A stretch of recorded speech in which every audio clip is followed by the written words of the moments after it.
Good evening, Yorktown. Good evening, Yorktown, and welcome to the Town Board Work Session for Tuesday, October 13th, 2020. If you all could please rise and join me in the Pledge of Allegiance.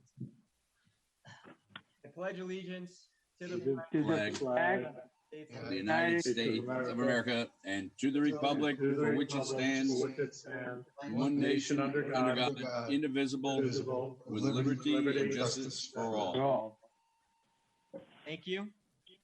And if you could please join me in a moment of silence as we remember, of course, the brave men and women protecting our freedoms overseas, as we remember the more than 200,000 American citizens who have lost their lives due to COVID, the many who continue to battle the COVID virus. We remember on today, 10/13, our first responders and police especially, and we remember all of our frontliners who continue to battle the COVID pandemic.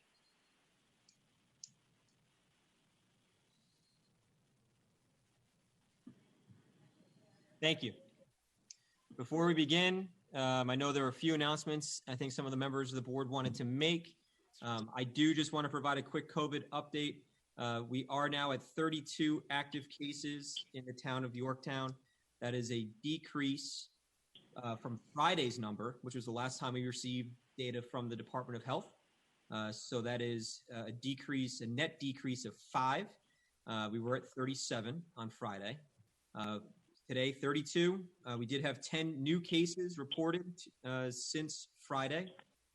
Also important to note that we are seeing both on a statewide basis in Westchester County. We did hear from our county executive yesterday and today that we are starting to see numbers continue to rise, and now they are beginning to match daily caseload and hospitalization rates that we saw back in the end of May. So again, I just ask that everyone continues to wear a mask, wash your hands, and when practicable, of course, social distancing is key. We had today, I was joined by Stacy Petrover, the president of the Hudson Valley Hospital Center, and Dr. Bill Higgins, who's their regional medical director, as well as Rosemary Panio, for a conversation that is available on the government's access channels, on our website, on our Facebook page, on our YouTube page.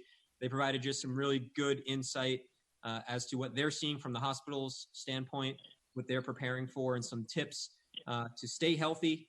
Because always remember, it's easier to stay healthy than get healthy. And so even though we're going through a pandemic, please make sure you're doing those maintenance medical checkups. Making sure that you're getting those tests that you generally go for every year. Don't put them off. Don't prolong those. They're still doing them. And it's safer now than it has been ever before. So just some tips and suggestions from our guests. Again, Stacy Petrover, president of Hudson Valley Hospital Center, and Dr. Bill Higgins. And get your flu shot. And get your they said that, get your flu shot. Absolutely. So make sure that you get your flu shot. The Yorktown Elks actually are going to be offering free flu shots. I believe it's Thursday over at the lodge. You just need your medical card and your medical insurance company will cover the cost of the flu shot. But check out the Yorktown Elks Lodge as well as any of our pharmacies and, of course, medical providers for the flu vaccine. Councilman Lachterman, you just wanted to make a few announcements? Yep. So just a couple things happening this weekend. On Saturday, since we actually had a moment of silence for our military, United for the Troops is doing a drop-off where people could drop off food items that will be sent to our troops overseas. We'll be doing it in the commuter parking lot right next door to Town Hall. Okay. It'll be a drive-through event. People could take the items right out of your car. And if you want, you go to unitedforthetroops.org to see the list of things that they look for to send to our active military. This whole program is done via donation. And every dollar that goes into it gets put back out to our troops. It is a totally 100% volunteer organization. In addition, while you're in the commuter lot, Chef Rob on Wheels is going to be doing a dine and donate and donating back 10% of all sales to United for the Troops. So you could actually go and enjoy some good food as well. Then on Sunday morning, if you haven't had enough good food at Chef Rob on Wheels, the Sons of the American Legion will be doing their monthly breakfast to raise money for veteran services. That's at the American Legion Hall. We do practice social distancing there, and masks, of course, are required to enter the building. But that is, as we call it, the best $8 breakfast you could find.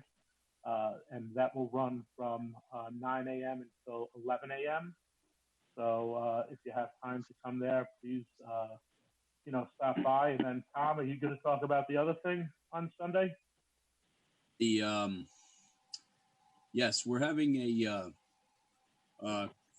fundraiser to support the Yorktown Police Department. It'll be at the Grace Building.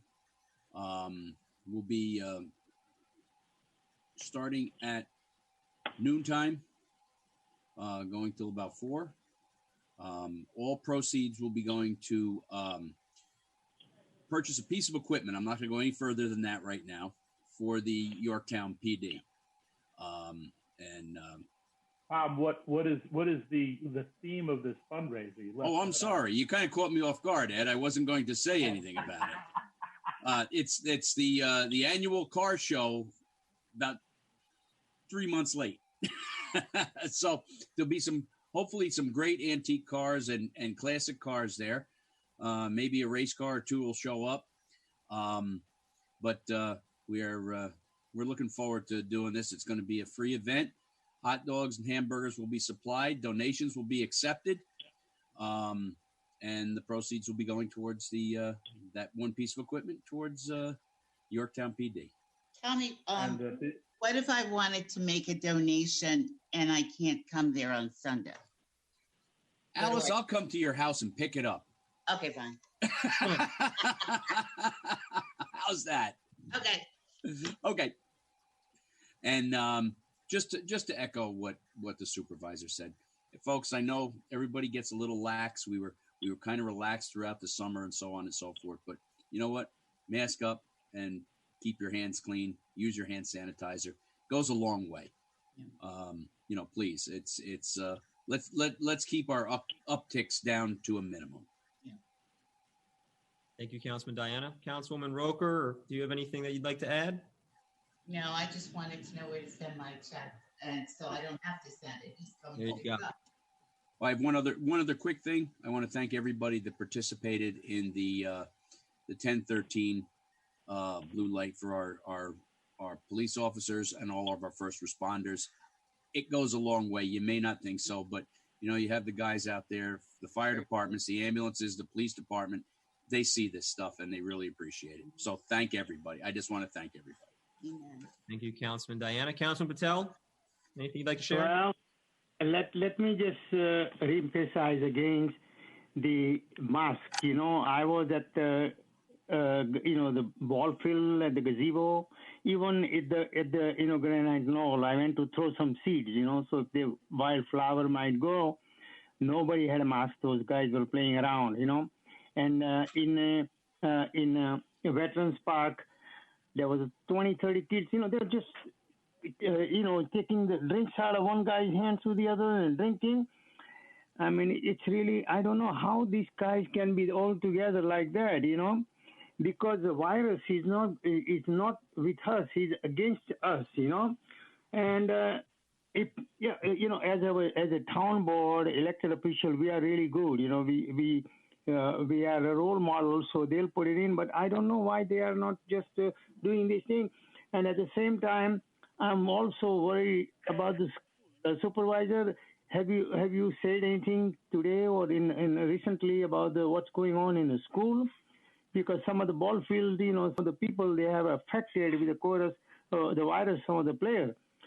So if you have any comment, maybe you should make it to the public. Yeah, I mean, I think the schools have done a tremendous job. I have a kindergartner. He's in the elementary schools every week, and actually our town clerk is her grandson is in the same class as him. Grandson.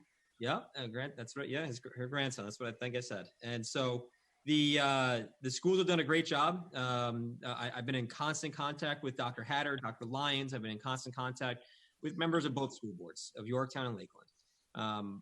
Frankly, it comes down. There have been some episodes which have been mitigated thanks to strong community, let's say, effort and cooperation.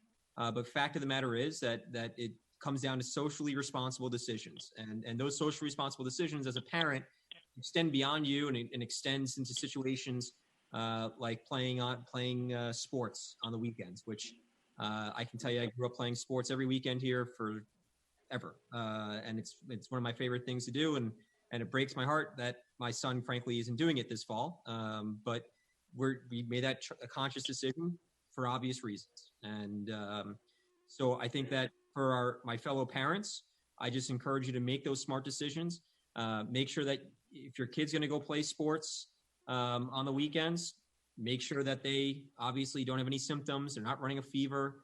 And of course, and most significantly, if you or someone in your house is awaiting a COVID test, do not put your child on the field until you receive the results of that test. Those are some of the choices that we have to make. Hopefully people can continue to make those correct choices that don't put others at harm. And again, I'm a parent. I get it. I know what it's like with young ones who want to go out and play. Yeah. I'm dealing with it every day. I lived it myself, but I was invincible growing up in town, and all I cared about was being on a sports field. That's all I wanted to do. But right now, my fellow parents, to Councilman Patel's point, let's just make sure we're making intelligent decisions with the entire community's best interest at heart. And the last thing that we want to see is any of our school districts put into jeopardy because of poor decision making. And I think that's really what it comes down to, which is why we continue to reemphasize the mask wearing, hand sanitizing, the hand washing, the social distancing. I say it over and over and over and over again, and I know people, frankly, are getting tired of hearing it, but it's that reinforcement that's going to save someone's life, quite frankly.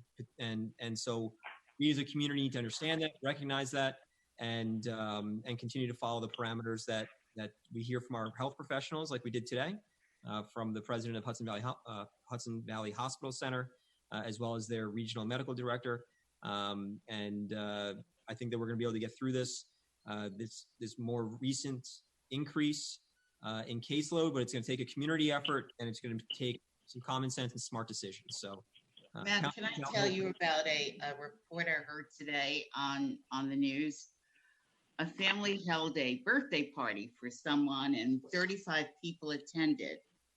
And that, because the number of people who attended were positive, 280 people are now quarantined. Wow. Yeah.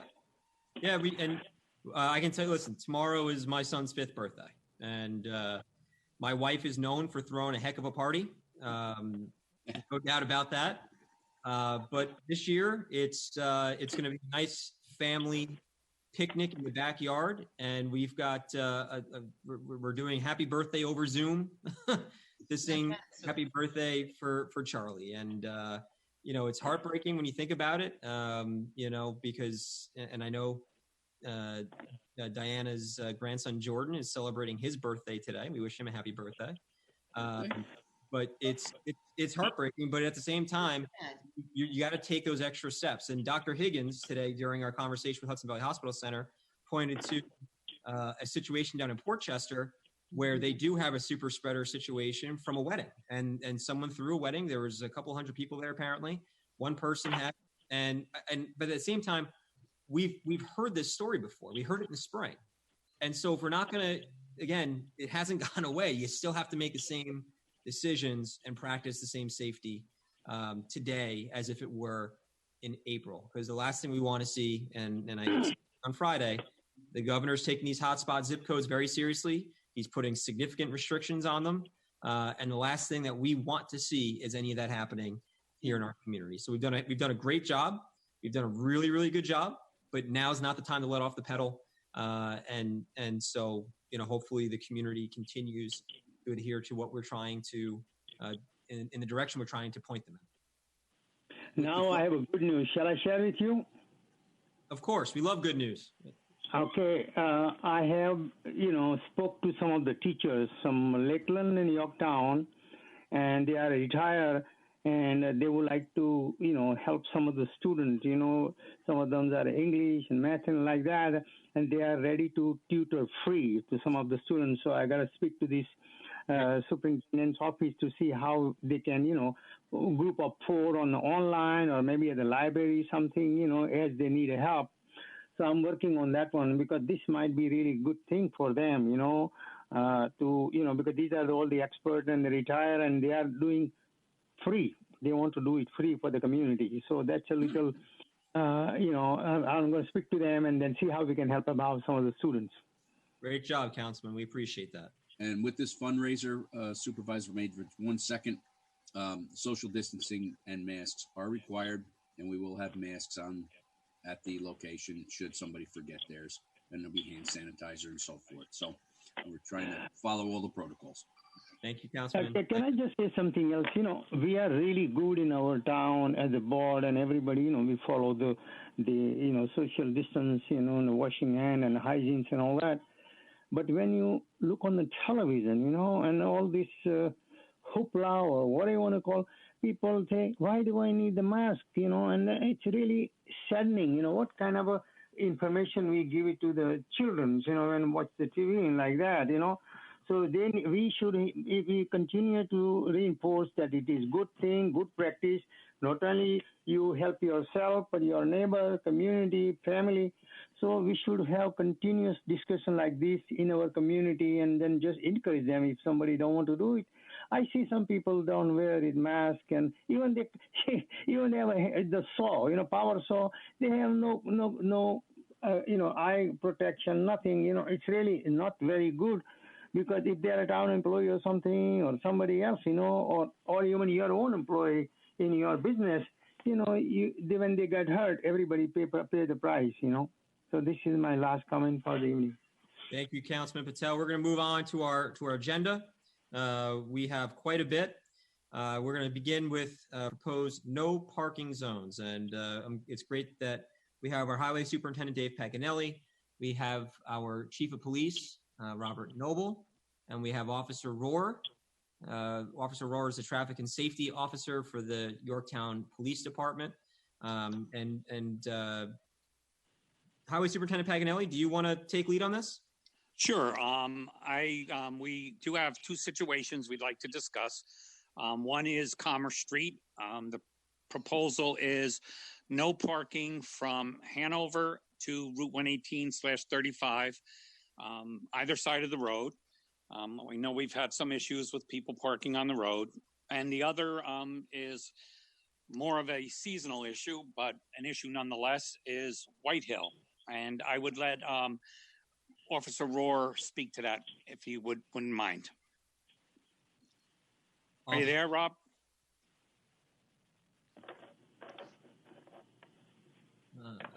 Officer Rohr, are you there? Don't think he has audio.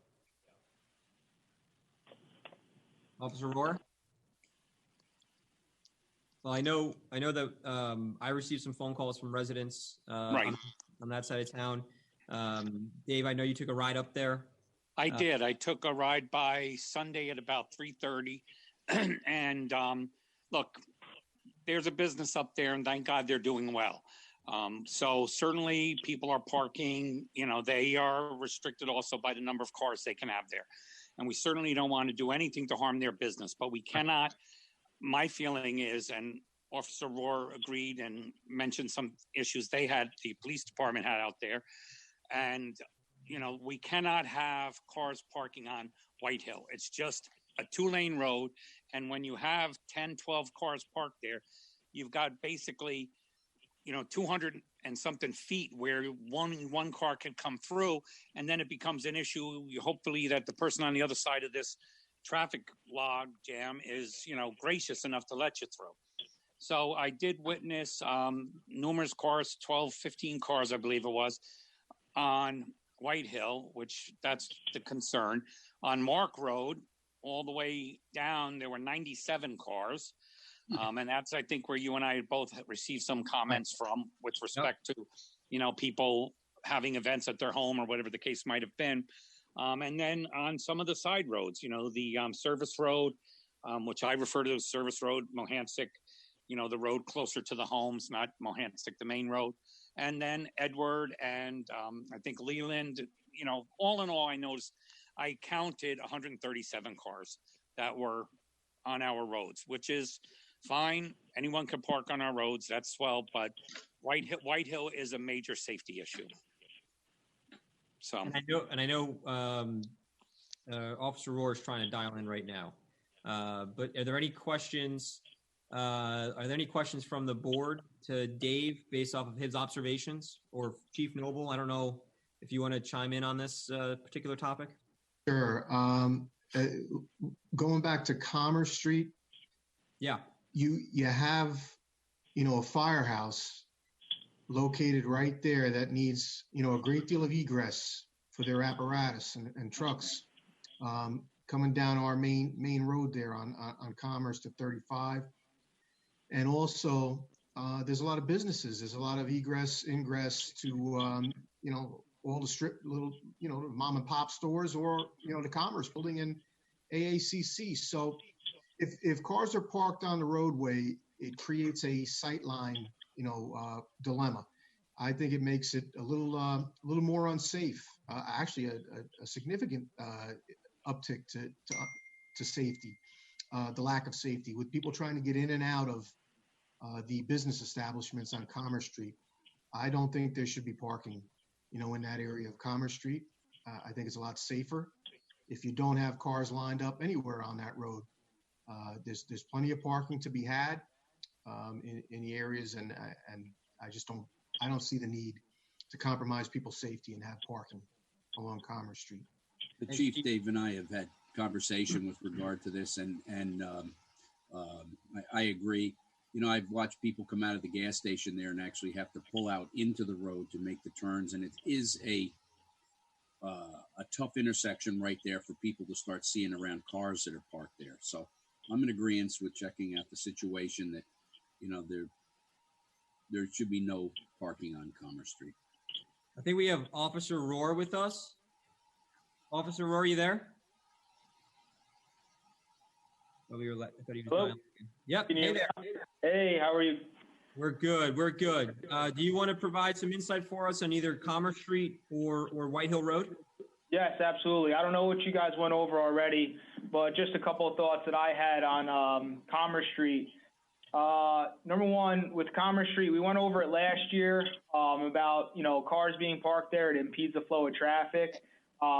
For anybody that's trying to get through that area, especially when there's large commercial vehicles going through, cars have, the trucks have to go on the other side of the road to get around those parked vehicles.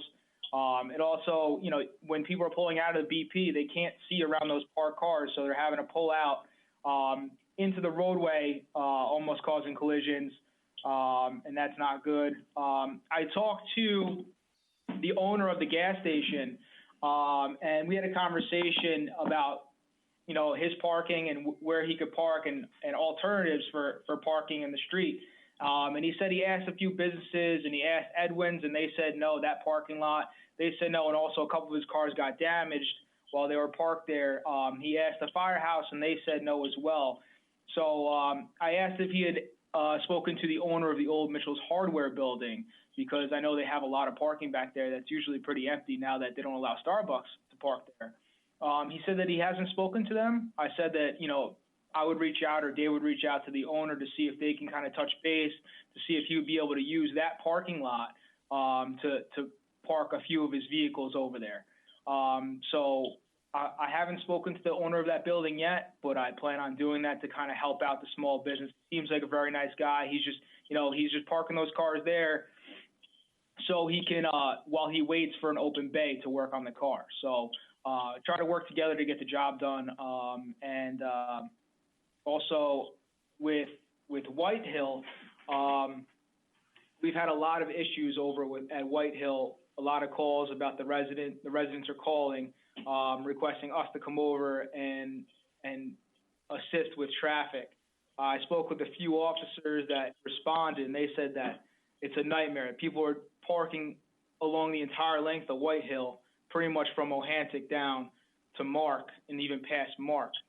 So I spoke with Dave today, and he suggested that we put no parking, the entire length until October's over, until apple picking is over. So that's what I have on that. Any questions from the board? There is a church at the corner of Mohansic, White Hill. Is this possible to have some people park over there? Supervisor, You have to talk to you have to talk to the pastor.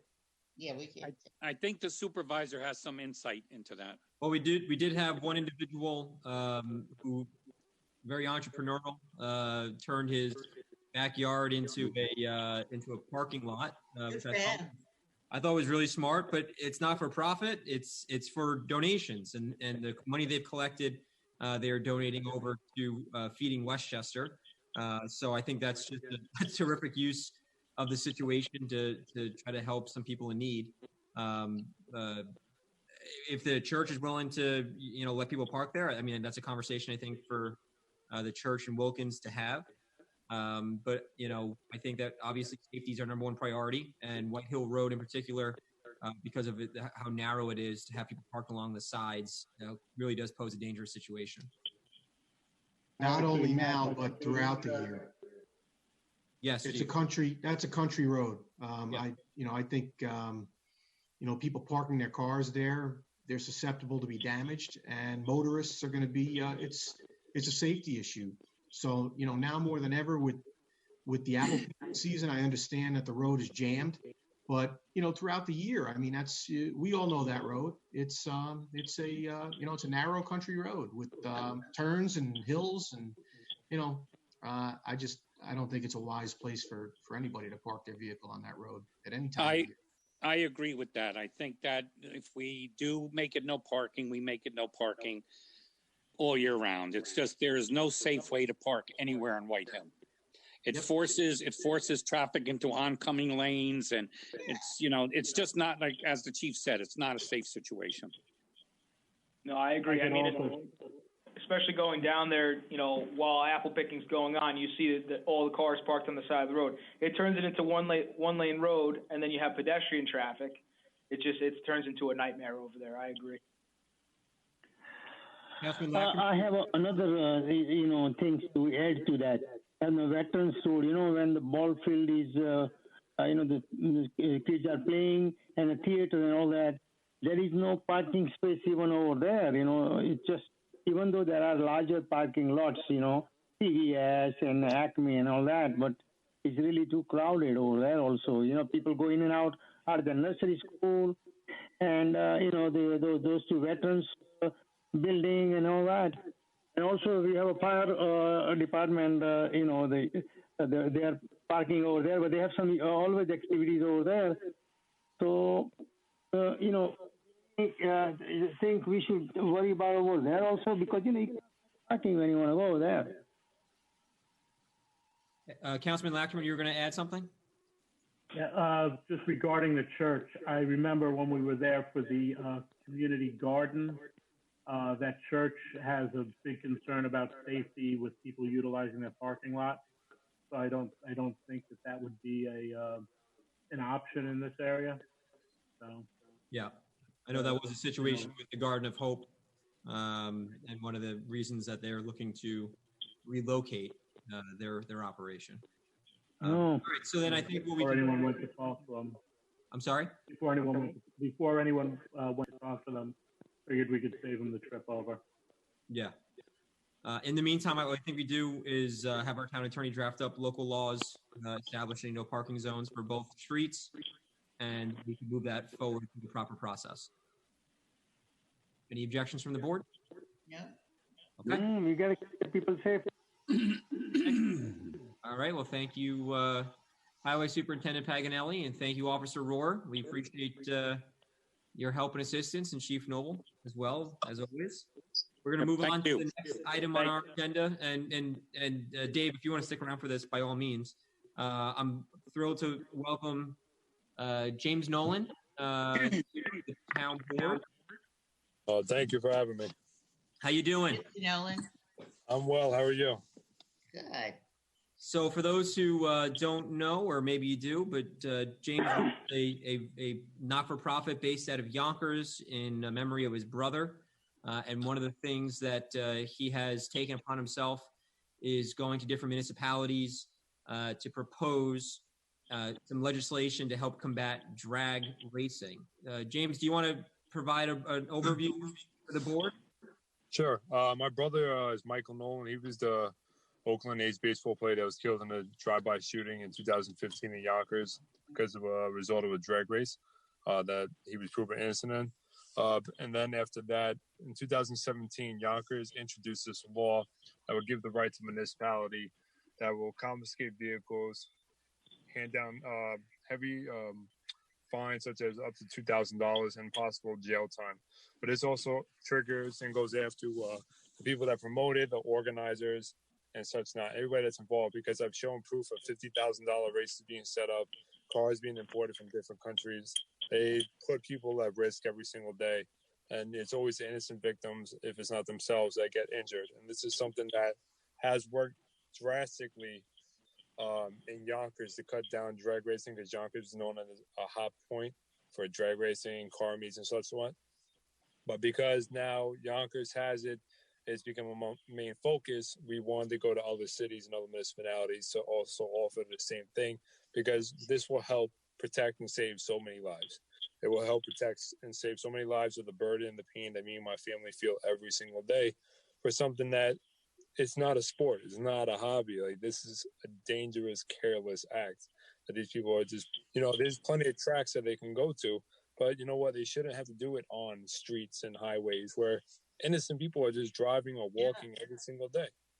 This is something that since May alone of this year to date, Yonkers has given out over 1,400 summonses and confiscated over 10 vehicles because of this law.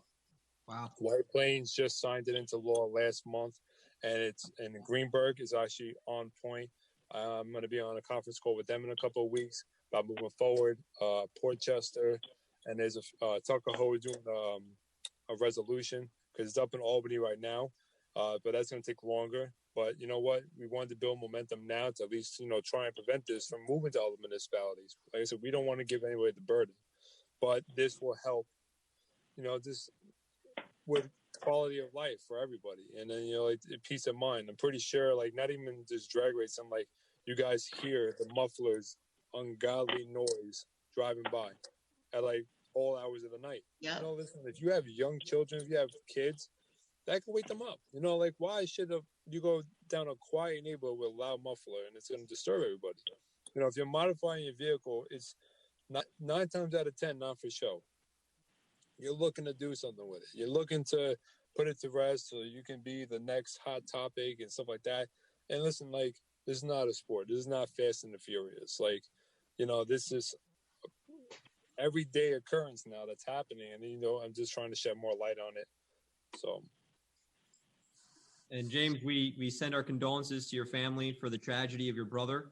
But we do sincerely appreciate and recognize how you've taken something so tragic and made it so positive by having a positive impact on other people's lives in memory of your brother. And appreciate it. And so I know that you're doing a lot of good work down in Yonkers. I think that North Castle, did North Castle pick this up as well? Yeah, they actually contacted me regarding it, telling me that they don't have the problem now, but they don't want to wait until the problem gets to them. Right. So they want to start putting this together now. And even if they can't do it on their capacity, they want to do a resolution supporting it going statewide. Right. So and they actually told me that over in Mount Pleasant, that the lieutenant I was talking to, his friend is a former cop. He was walking down the street. He got run over by a drag race. Oh my God. Yeah. This is something it's putting people at risk every day. I think last week or 2 weeks ago, there was on the Bronx Expressway, 2 cars were racing. They both crashed. both people died in it. You know, this is something that is unfortunately becoming more likely. And also because right now, the pandemic, they're also assuming that there's a lot less people on the road, and it's not the case. They're trying to take advantage of it. Right. Well, I remember my sophomore year in high school, we had a tragedy on 132 where there were two individuals racing.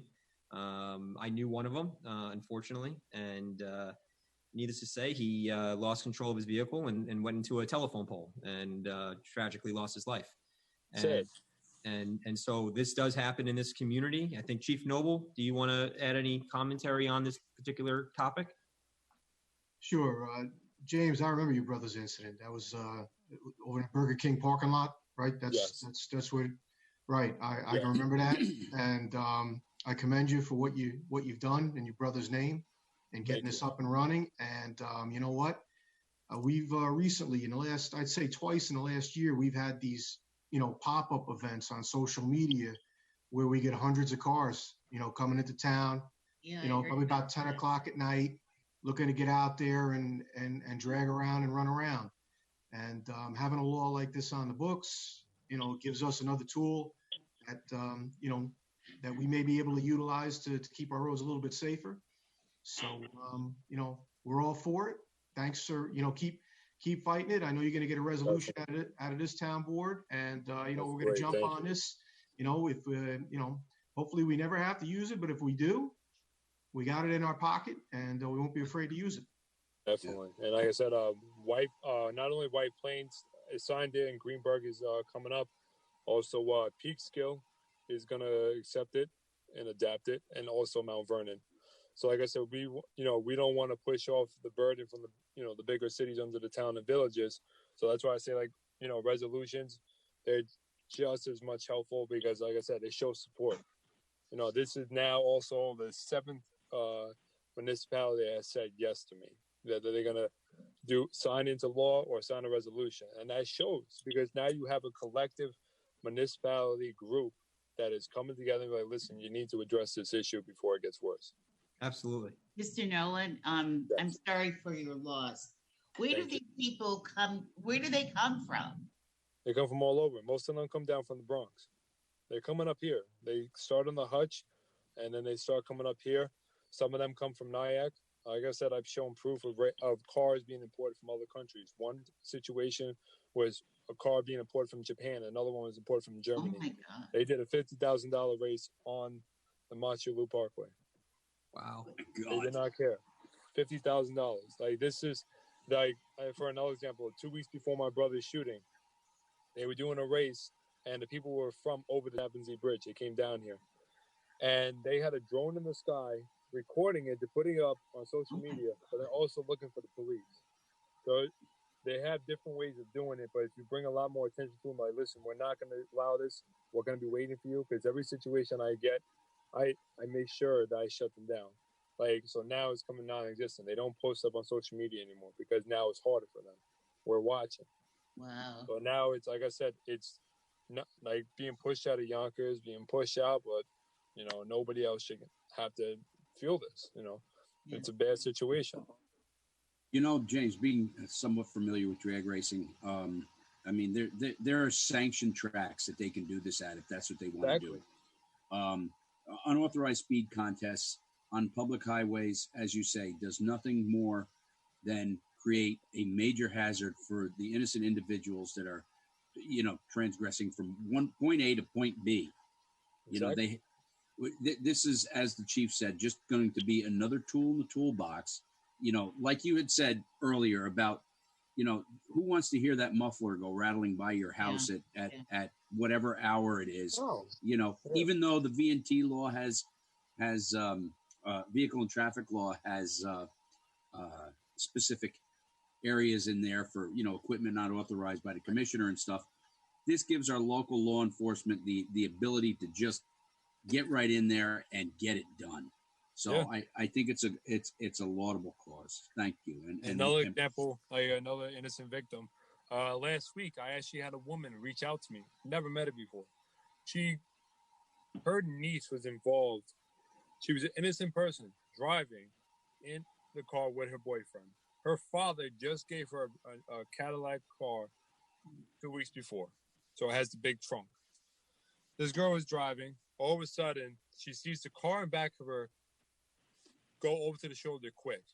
All of a sudden, behind her, she sees two cars, a Mercedes and a Honda, racing on 287, going towards Terrytown.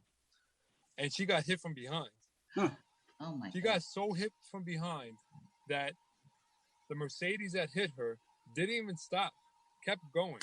Didn't wait to see if this girl was okay. Nothing. The back of her car, because she had a big trunk, saved her life.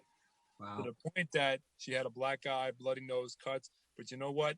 Her aunt said that she'd rather deal with that than losing her life. Yes. Because then it also took the fire department a half hour to cut her out of the car. Wow.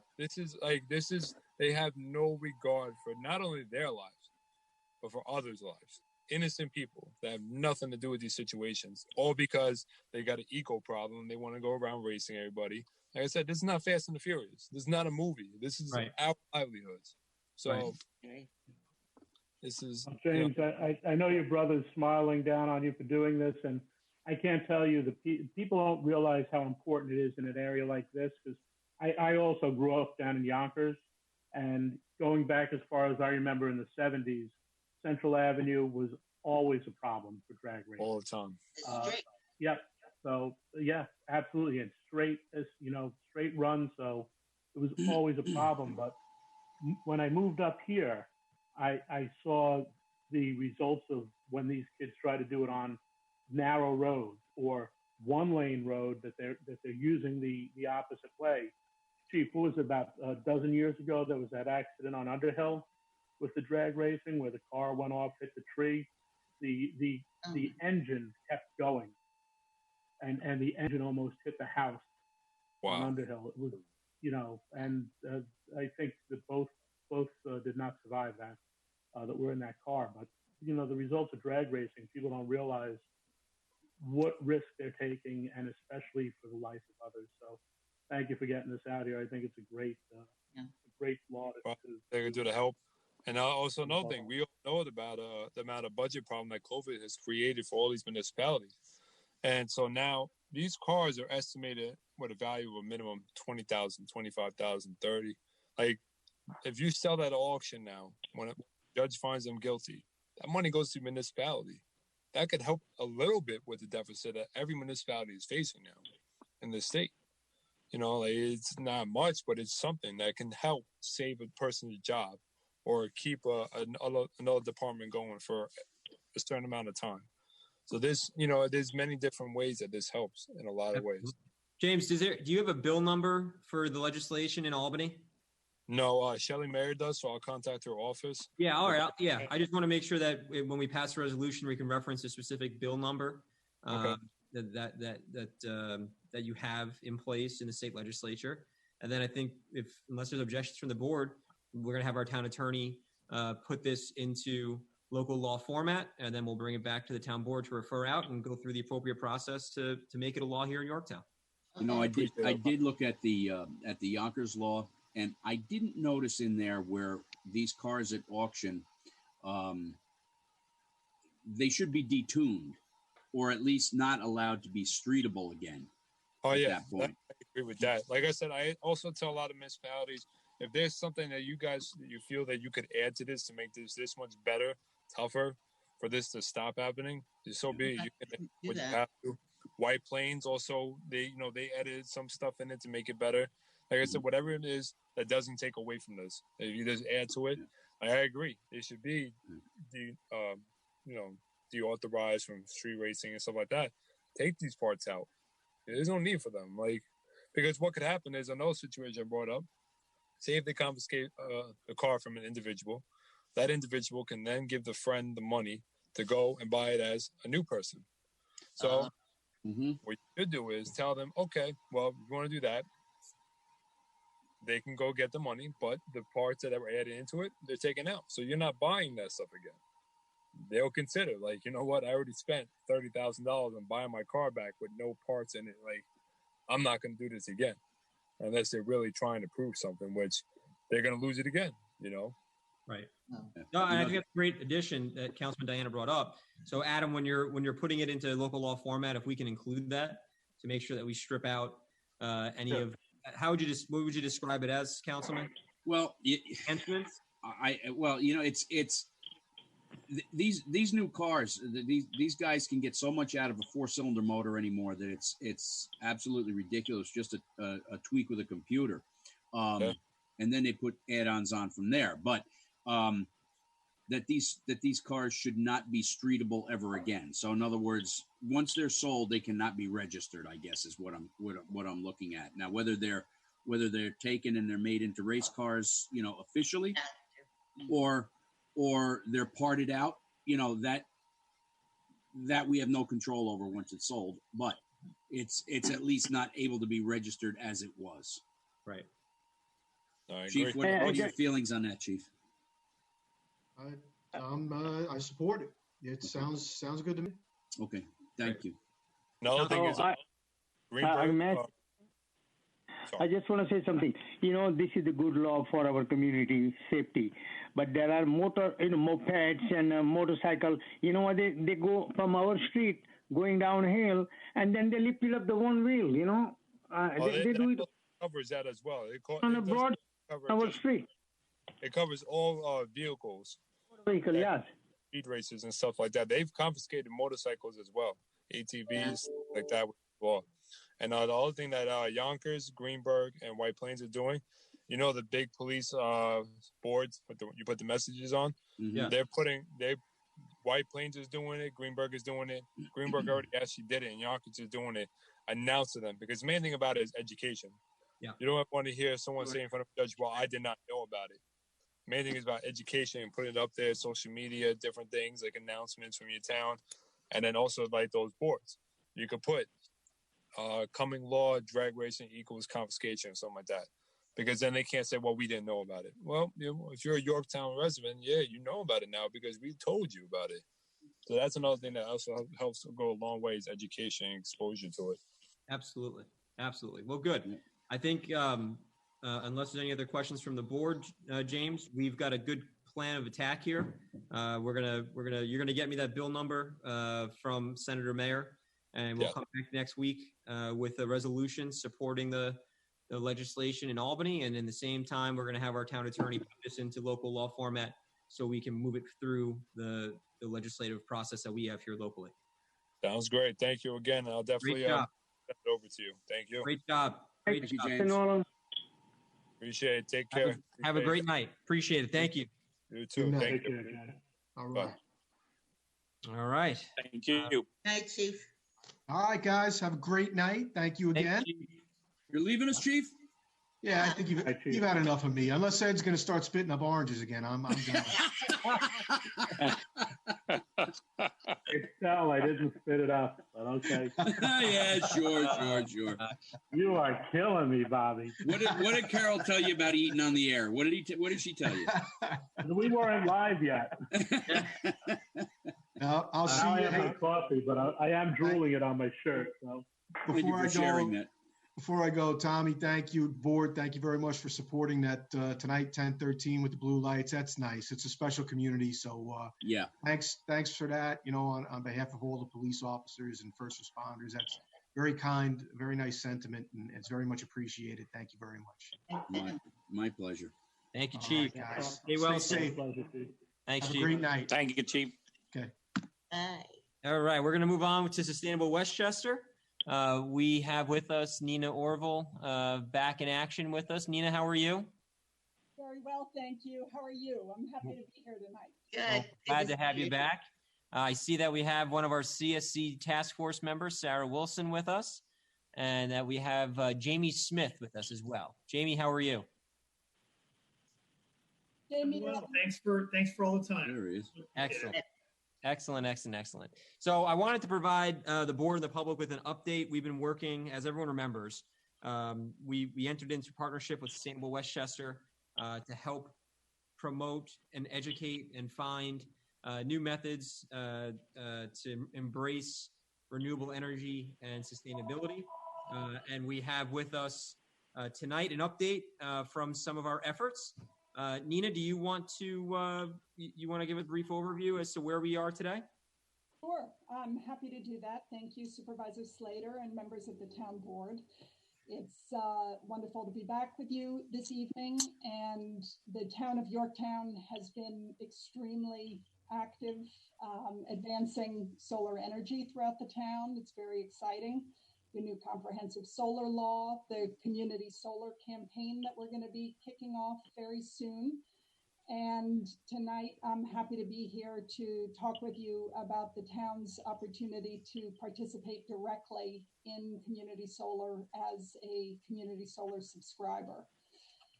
And when Sustainable Westchester started to bring the community solar opportunity to residents throughout Westchester, we focused on offering customer-friendly terms. And this meant 10% savings for subscribers, and there were some companies that were offering less than that. No cancellation fees, no administrative fees for residential subscribers. Some companies charge both. And also we were looking for very clear communication from the solar companies. And so we were very pleased to engage with Lodestar, and Jamie Smith from Lodestar is here with us this evening, who was willing to offer all of the customer-friendly terms that we requested for individual subscribers, including that 10% discount, a long-term contract with no termination fees or other monthly fees, and also no credit checks for individual subscribers.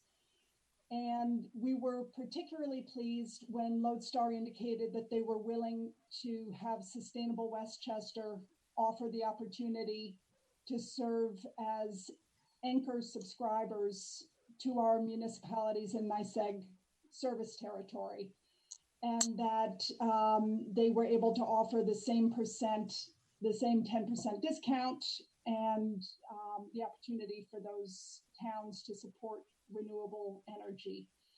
So to date, 2 towns in northern Westchester, Bedford and Lewisboro, have enrolled in this way with Lodestar. And others have expressed interest, but their municipal electricity usage was too low for the large-scale solar installations that Lodestar is constructing. Yorktown, with over 3.7 million kilowatt hours of electricity usage for your municipal accounts, is a very good candidate if this is something that is of interest to the town. So I'm going to turn this over to Jamie Smith of Lodestar, who will talk in more detail about the specific opportunity for Yorktown.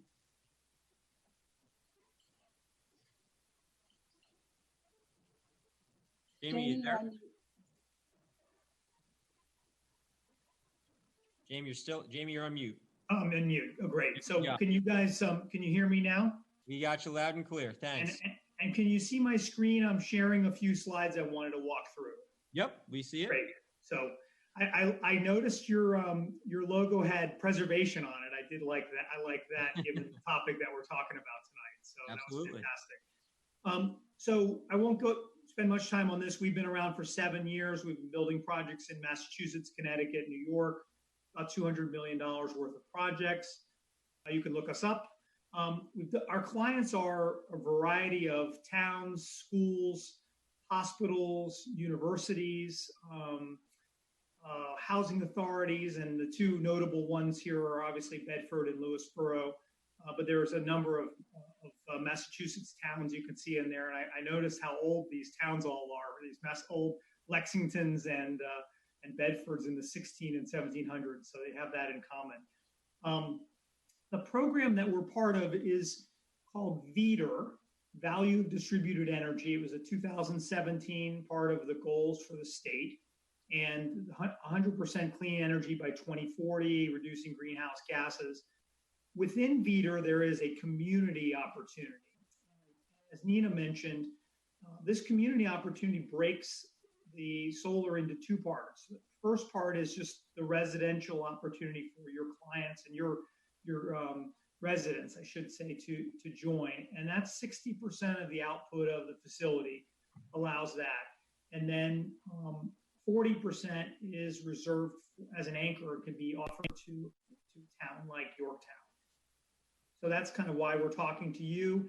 It's really a great synergy to be offering the same program on the same solar site to your residents and to the town. It really gives it a little bit of like, we're all getting the same thing. There's no difference. It's good enough for our residents. It's good enough for us. Exactly. The program is really exciting because it's a virtual program. And so you not only are supporting clean energy, you're not using your buildings, you're not using your property, which you may have other uses for. There's no costs, there's no upfront costs at all. You don't have to change how you buy electricity at all, and the savings are guaranteed. 10% savings, no matter what happens, it can't be undone. So I'm going to talk a little bit about how it works. And this is really the most important slide. I'm going to take a few minutes and go through this because if you understand this, you really kind of understand the program. So we are building projects for you guys, we're building a project in Nichols, New York. And if anybody knows where Nichols, New York, or you get an award, but it's on the Pennsylvania border. It's on the Pennsylvania border. It sits between Corning and Binghamton, kind of near Owego.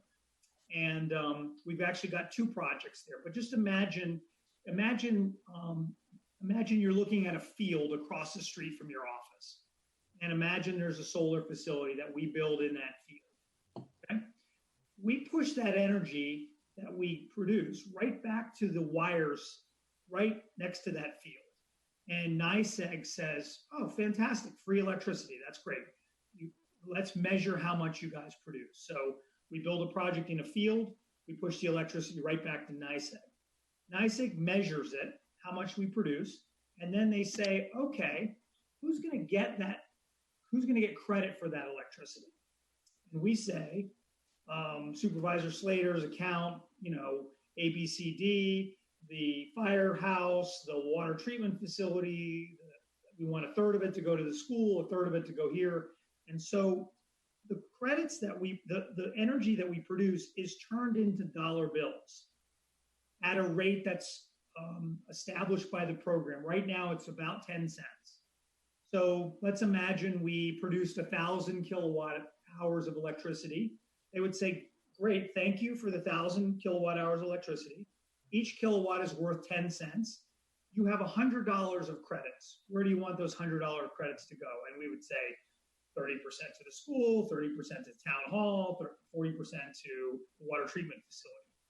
So the town hall and the school and the water treatment facility would get their normal electric bill that they always get. And on the bottom of that bill would be a credit. And it would say Nichols Solar Facility, month of September, 30% of the production.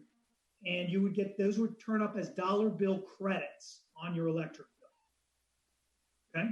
And then we would turn around and send you a separate bill for 90% of the value of those credits. In this case, $90. So I'm going to stop there for a second. So you are buying dollar bills for 90 cents.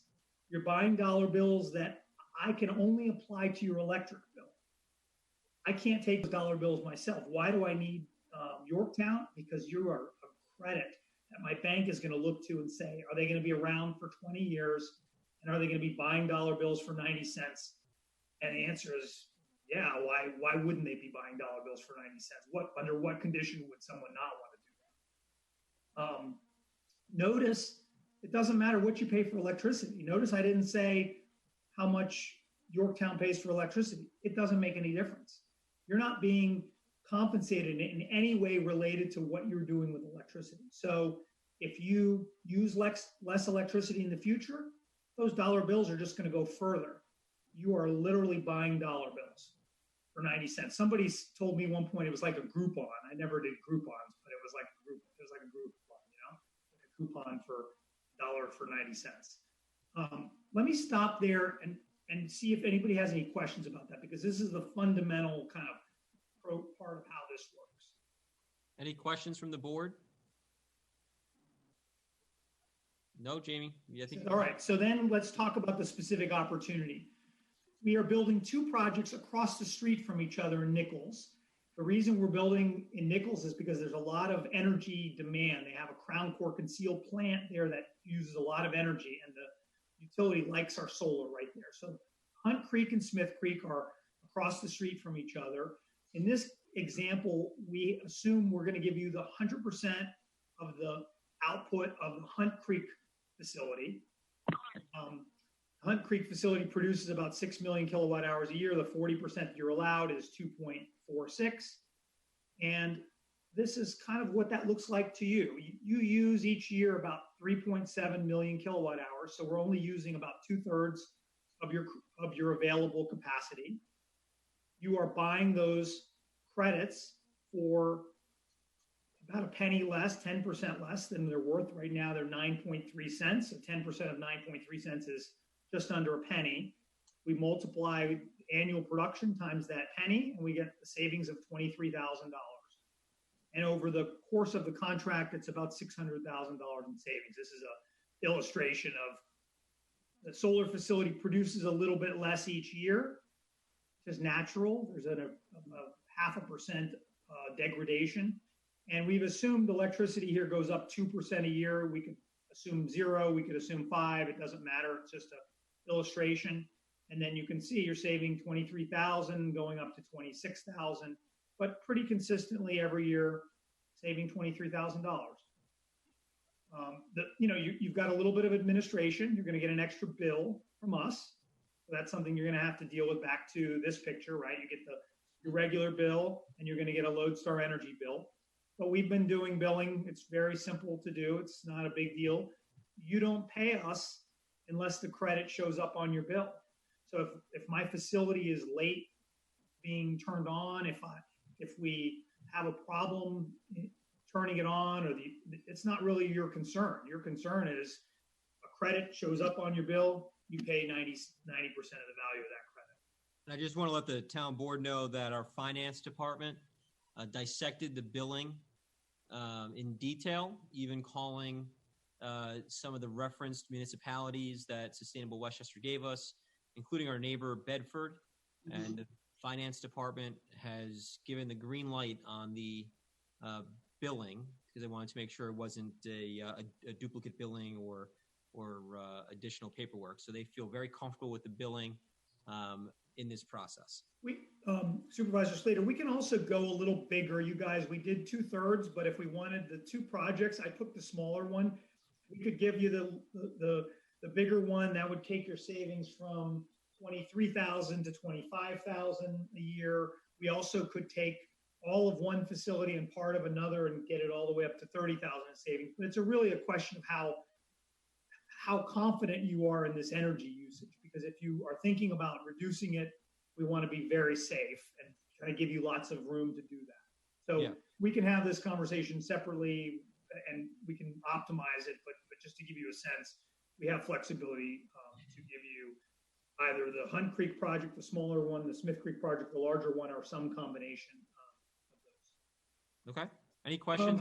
Any questions from the board? Yeah, any questions? Here's the environmental impact. It's amazing. I think I like the 72,000 tree seedlings grown for 10 years. That's the equivalent of what you guys would be doing environmentally. So let me stop there again. And Nina, anything you want to add that I missed or any questions from the board? I had a question, Jamie. Yes. How does a residential customer get their credit if they use this rather than NYSEG? The same exact way. They buy dollar bills for 90 cents. We look at how much they use in their home. We usually take 80 or 90% of how much they use so that we don't give them more credits than they can use. We turn it into dollar bills. They buy that dollar bill for 90 cents. The only difference is for you guys, I sign you up to a long-term contract. And that really allows me to let your residents get in and out as much as they want, leave, start, sign up, not sign up, because my bank looks to your credit and the 40% as we know that's going to be there. If we have a little bit of what they call churn on the customer side, that's okay. But your credit becomes very important to us and to our banks. I just want to make sure we're clear too, because we're really talking about 2 buckets. We're talking about the municipal bucket, which is the town of Yorktown. So basically, we're going to take. We've gone through and we've collated all of our NYSEG accounts. We gave them to Nina. They did a full analysis on all of them and provided options for the town for us to opt into as a municipality for like the electricity that we're using here in the town hall, offsetting that using into a community solar program. Secondly, in the bucket B is for homeowners and businesses and qualified organizations within the town of Yorktown. And so that's something that's a separate project that Nina and I are working on, that we're going to be educating and promoting to the residents. This is one of the things that we agreed to as a town board when we approved a partnership with Sustainable Westchester. So in essence, I can just say from my perspective, if the town, by moving forward, we're really being the example for our homeowners and our small businesses and our qualified organizations by providing an example of why community solar is so beneficial, both environmentally, globally, and also financially. And so if we can do and be that model here, then the idea is that we can encourage more of our residents to do the same. And that's going to have, and you saw can you go back to that slide on the environmental impact? Yes. Because that really says it all right there. To Jamie's point, 72,574 tree seedlings grown for 10 years. I mean, that's nice. Here's the split. I think that was Councilman, is it Lachterman? Yep. So here's the split. The program tells me that 40% can go to a town and 60% can go to the residents. In Massachusetts, for example, it's a 50-50 split. Different states have set this up a little differently. Great, thank you. Yep. Other questions from the board for either Jamie or Nina? No, I think it's a win-win on both areas. Okay.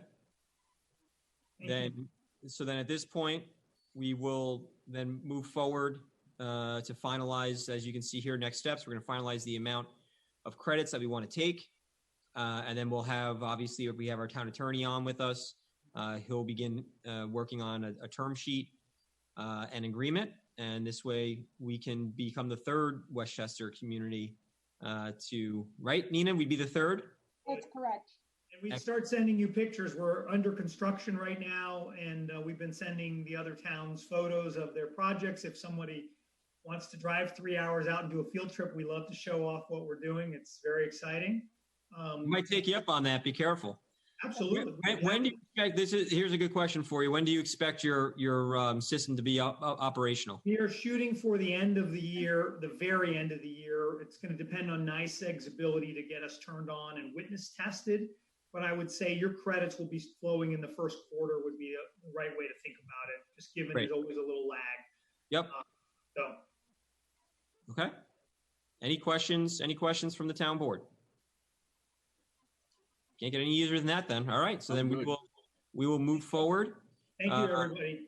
And Jamie and Nina, we really do appreciate your help here, and we're very excited about it.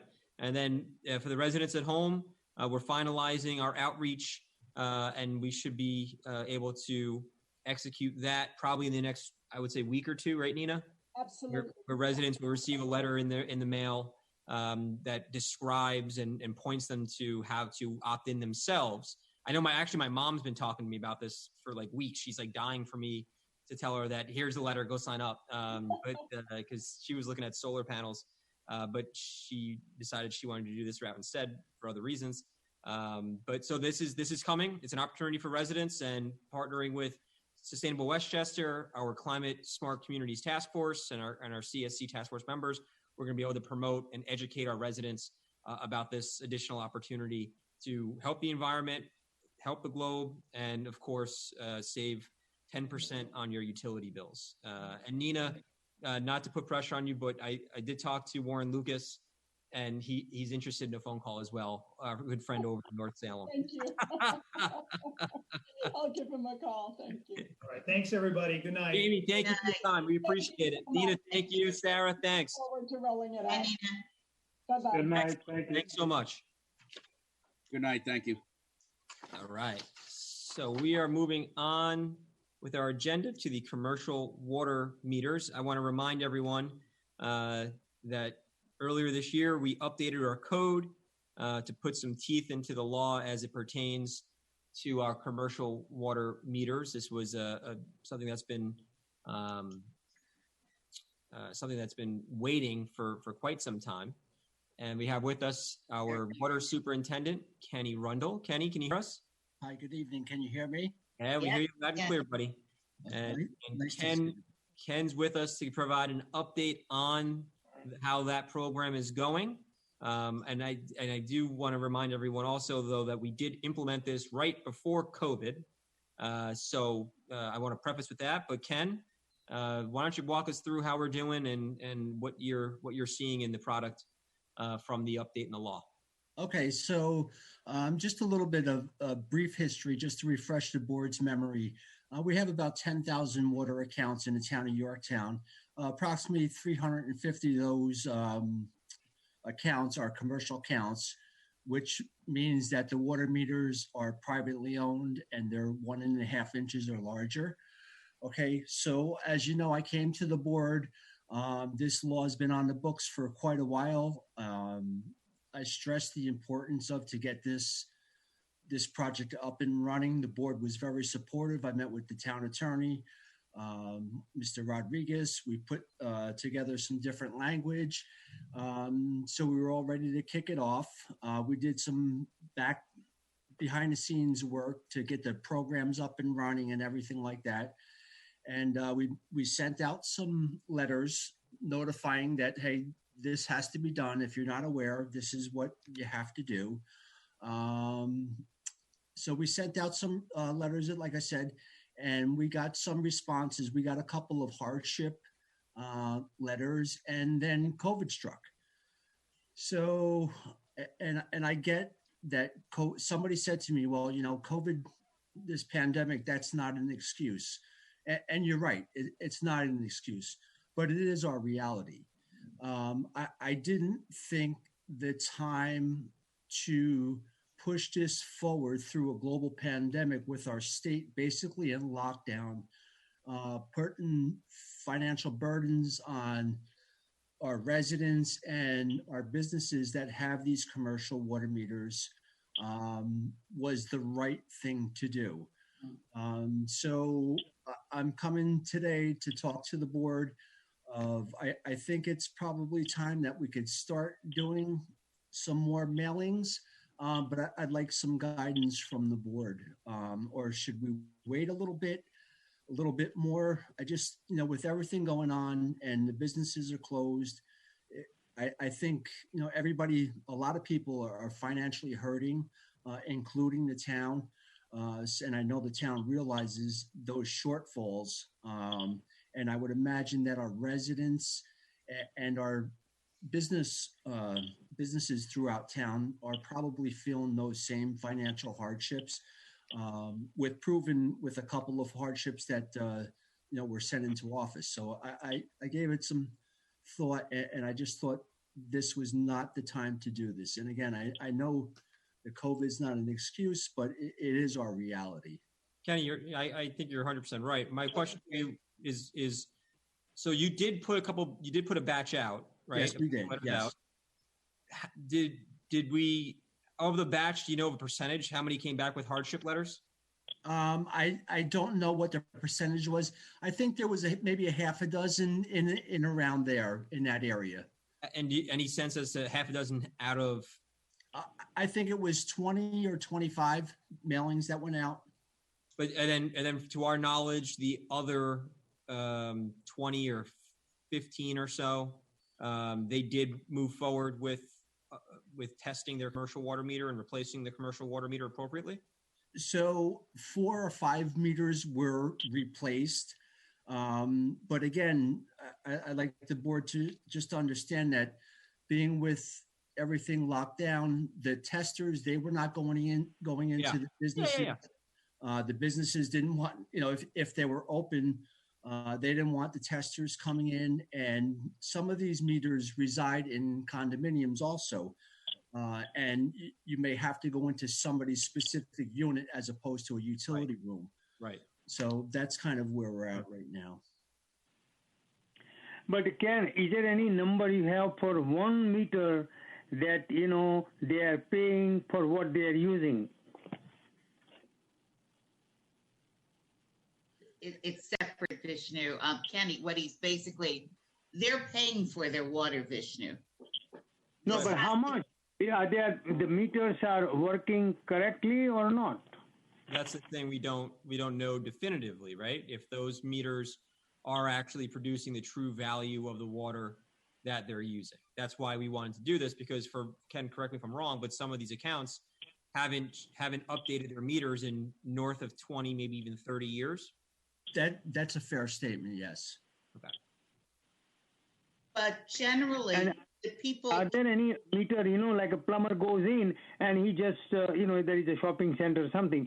They hook it up, either they make a mistake or intentionally, and they bypass them, after the meter, they hook it up. So they don't even measure it, how much they are using it, and we are paying it. There was some places they had it like that, Right. And again, if it wasn't for this pandemic, my report to the board would be much different than what it looks tonight.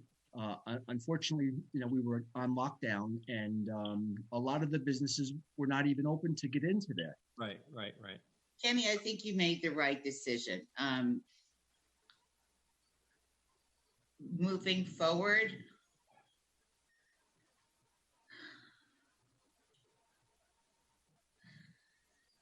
I think the fact that you've accepted hardship letters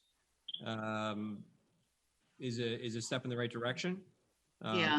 Obviously, if a property owner or a business is in dire straits because of COVID, as we provided relief in the past for homeowners, I think it's only fair that we provide the same type of relief to our business community, especially during this time when they're struggling as badly as they are.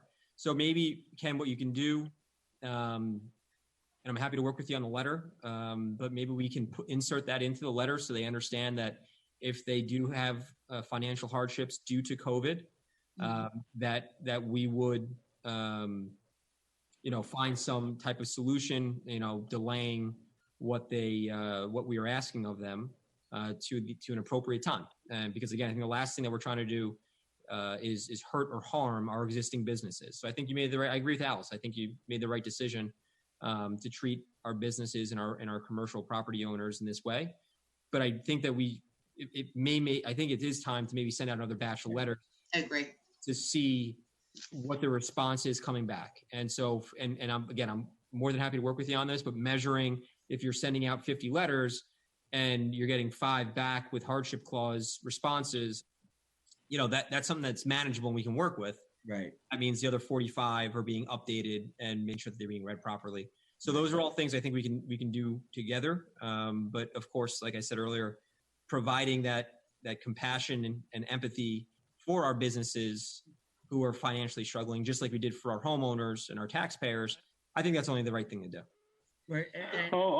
I agree with that, but let me tell you something. If you are buying 1 billion gallons of water and, the meters are not accurate, some people are using more, and COVID, because of that, even use is much more now than before. So we are subsidizing, some of the commercial or large, volume user. So I think, let's do some other way that have a 10, 15 meter, we can just sort of install it and check it, and then, then they pay for it slowly or something, because, we cannot put it up till forever because, this is being water is even going to be more expensive than beer and wine, Totally get it, Councilman Patel. I completely agree with what you're saying. And I think that it needs to be a balance. It needs to be a balanced approach between enforcement. Yeah. That's what you're saying is that maybe 10, 15. They're all great. We all agree. And Well, Kenny, it's not like these people are not paying any money. Right. They're paying money.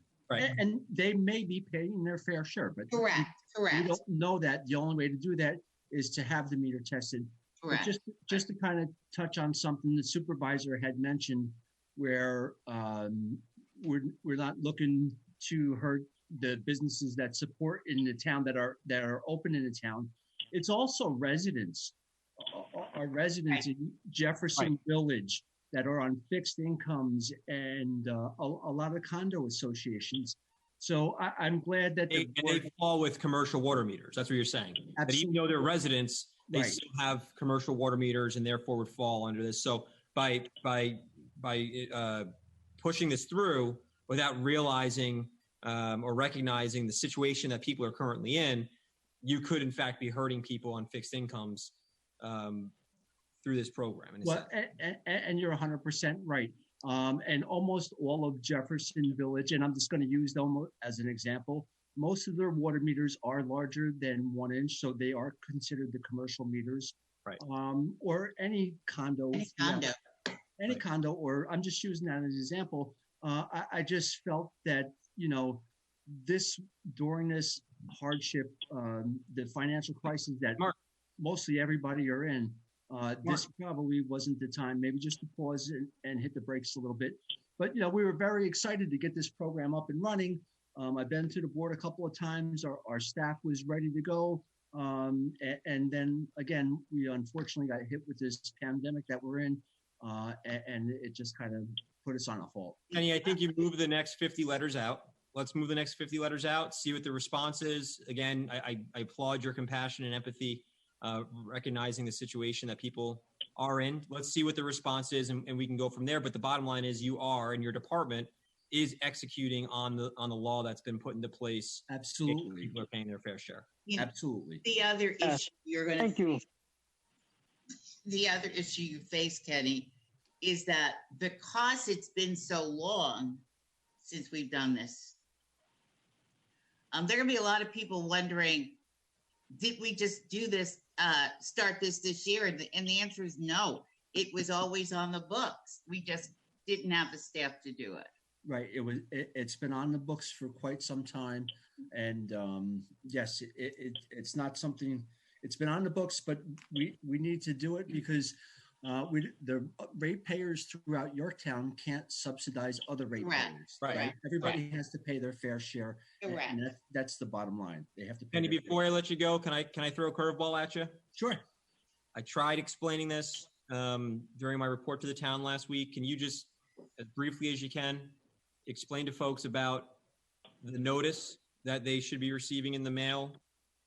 This is the second time now that we're explaining this to the public regarding the pipe that feeds behind the police department. Can you just explain to everyone as briefly as you can where we were, where we are, and what the expectation is moving forward? So I'll touch on it briefly. I don't have all the information with me. I'm at home now. I'm not back. I know I threw a curveball at you. Okay. I get it. But while I had you. So in May, we have to do certain testing. They call it disinfection byproducts. It's just the byproducts that come from chlorination. So back in May, we had a high reading on a disinfection byproducts, which was, the number was just off the chart. That reading was taken from the R&R building behind the police station. That line that feeds that building is an 8-inch water main, and it's about 800 feet in length. So we took the sample there, but also keep in mind that that was when we had a reduced staff. Right. So out of the pandemic, we had a reduced workforce. Right. We really didn't. Not much water was being used.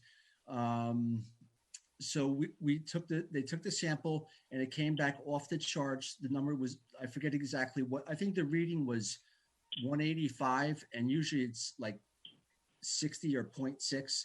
Okay. We took the sample the very next day, and the sample was within limits. It was undetectable. Very next step. Yes. So after that, what we did was we moved forward. We put a water sample station where we would draw the water from, closer to Route 202 on the same line but close to 202. So we're not testing the 800 feet of water that's sitting in the pipe that they're using maybe 200 gallons a week. So it's more of a fair representation of what's throughout our distribution system. Okay. And those samples came back fine. So when we did this quarter, all the sample results for the disinfection byproduct were fine, but being that it's a running average from last quarter, we had such a high read, an anomaly basically, because we did the sample the very next day and it was within the limits. So it's a running average. So they have to count that one anomaly reading. So what happens is it throws off our reading for the next quarter. So we're going to get an exceedance of our disinfection byproducts. So what that means is it's a violation. We have to notify the residents throughout town that this happened. It was specific to this address, to the location. There's no health hazard into it at all. But right now, we're trying to work with a consultant for the water department. If the board remembers, I came to the board, approached the board quite a while ago and saying, Ed Noonan used to have a consultant that would help him with these bigger projects and everything. So I'm working on with the consultant that the board approved to go into the agreement with to help out the water district within times like this. So we're trying to see if there's some way that they or we can approach the health department and say, show them, give them different examples of how this was specific to the location. Right. Until that point, we have to notify all the residents, all 10,000 accounts throughout Yorktown. Right. And we expect this high reading to go on for the next 2 quarters into May. Like I said, it's a running average, so the sample was taken in May. But if anybody has any questions, comments, or concerns, please feel free to call the Water District at 914-245-6111. And my extension is 233. Or you can ask for Jeff Dalkey. He runs our water quality lab. I think Jeff's extension is 235. So that's kind of the snapshot of what it was. I appreciate it. I just want to echo a couple of things, though. One, it feeds no residential areas. That's correct. So no residents. This is correct. 3 buildings in the town of Yorktown from an 800-foot pipe that the next day in May, the readings were back to the normal numbers. That's correct. I just want to really emphasize that because I know people they're going to get the notice. They're not going to read the notice. They're just going to read the top of the notice and they're going to come to their own conclusions. But please, again, for those watching, understand that the water department, as you can hear, they already installed additional the testing sampling station. Thank you. And have already taken the necessary actions to make sure that the reads of that particular area have in fact remained to the acceptable standards, which is more appropriate for the entire water district. So just something I want to reemphasize. Ken, great job. I think of Jeff Dalkey. Ken, great job with the curveball. Thanks. Kenny, I have a question, Kenny. Do you know it was hydrogen or something? Because it was really one time, and it is not really any danger because some people are asking that because of all the letters, they are really concerned that they are going to buy the bottled water, but the issue is already sold. So maybe we should also put in the newspaper that this has been mitigated this program, and this is just average reading. They are going to put another 2 more months or whatever. So this way people are eased. We should have. It is included. That language is included in the notice that's going to be put out. We have also put a press release out last month when we originally got the samples back, stating the fact that the levels were back to the acceptable numbers and that the sampling station was in fact installed. So we have been publicizing it, and we do our best to reemphasize it to the town and to the residents. And as Councilman Roper and I always say, we have to say it about a dozen times before people hear it. So we're going to I talked to the lady, she's a commissioner or something in Mount Kisco. The next day I got the letter and I said, don't worry, it'll be all taken care. But it takes a very long time before everybody get the letter, and some people read, and they say Yorktown water is no good. I drink water every day, Yorktown, no bottled water, So this is why I tell them the reason. Don't worry. Okay. Councilman Diana, you wanted to add something? Yeah. Kenny, you and I had talked some time ago about the price to replace a meter up to a certain size, of course, and the price to have it recalibrated. Just in sum and substance, what is the difference? I don't know. What are we going to go with? An 1.5 meter? Is the more general one out there? I'm not sure. Right. So 1.5 or 2 inch. But what I think that you're asking, and I've mentioned this also, to test that meter, right? So if the meter is old, if it's 20 years old, right? Right. There's a good chance that it's not going to be accurate. Okay. The parts to repair it to make it accurate are no longer available.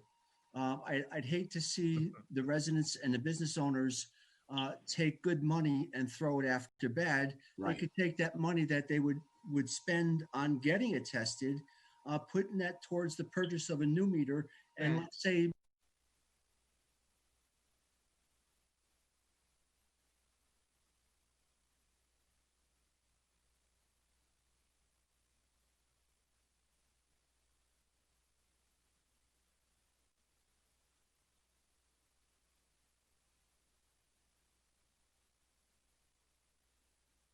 Possibly owning these meters. And once again, we had kind of thrown this around before. Own the meters and kind of charge it like a cable television box for, I don't know, whatever it would be a month, an extra $5 a month or $15 a quarter. And this way, when these meters come up for recert, we just change them out. Right. Or send them out, one or the other. It's funny that you say that. The next time you come over to the water district, you have to come into the lobby because I found a water bill from 1947. And back then, the water district, you would pay a rental fee for that water meter. I forget how much the fee was, but let's just say whatever, it was $1 or whatever the money was. Right. But the district charged a rental fee for that water meter. And the district owned that meter. So if something went wrong with it, the district took care of it. Yes. I'm half wondering if we shouldn't look into this aspect and at some point in time and see if this would be a plausible thing for us to do, and to making everybody whole at some point, and keeping it would be a twofold thing, because we'd get new meters and we'd get the accurate reading, so we'd be getting the actual water that they used paid for. So actually, Tommy, it's funny you say that, Councilman Diana, because Ken and I have had a couple of conversations with some companies out there that do just that, which is very, very, I find interesting. We haven't brought it to the board yet because I think there's still some unsolved questions that we need answers to. But the fact of the matter is, when it comes to our water meter replacement project, it's going to take us 52 years at the current rate. 52 years to get all 10,000 accounts swapped. By the time you get... Listen, this was... done. Why this was not done on? We had a lot of money over there, and the money was used to balance the budget. If they had put those meters and not go through all this trouble, we would have done all this meter in 1 or 2 years, and then we got more money back by saving the water, But what I would like to see for the commercial meter is, why don't we buy 10 meters as a town, and then just like a flat tire, rent, give them, and it's $1 a month or even free. Check it out, largest commercial user, and then tell them that, look, this is what it is. You save money, and then we can sell them. $2,000. Maybe they save $500, and then later on they can, they'll give us all the money back. Is there anything we should do as a pilot program? Vishnu, that sounds like something I think that a consultant would want to, we would talk to you about that. I don't, Kenny, help me out here. That's something I do in conjunction with a consultant to tell you what the pros are, what the cons are. Of course, let's not just jump into something. Alice, this is going on since 10 years, okay? And we could have done it a long time ago.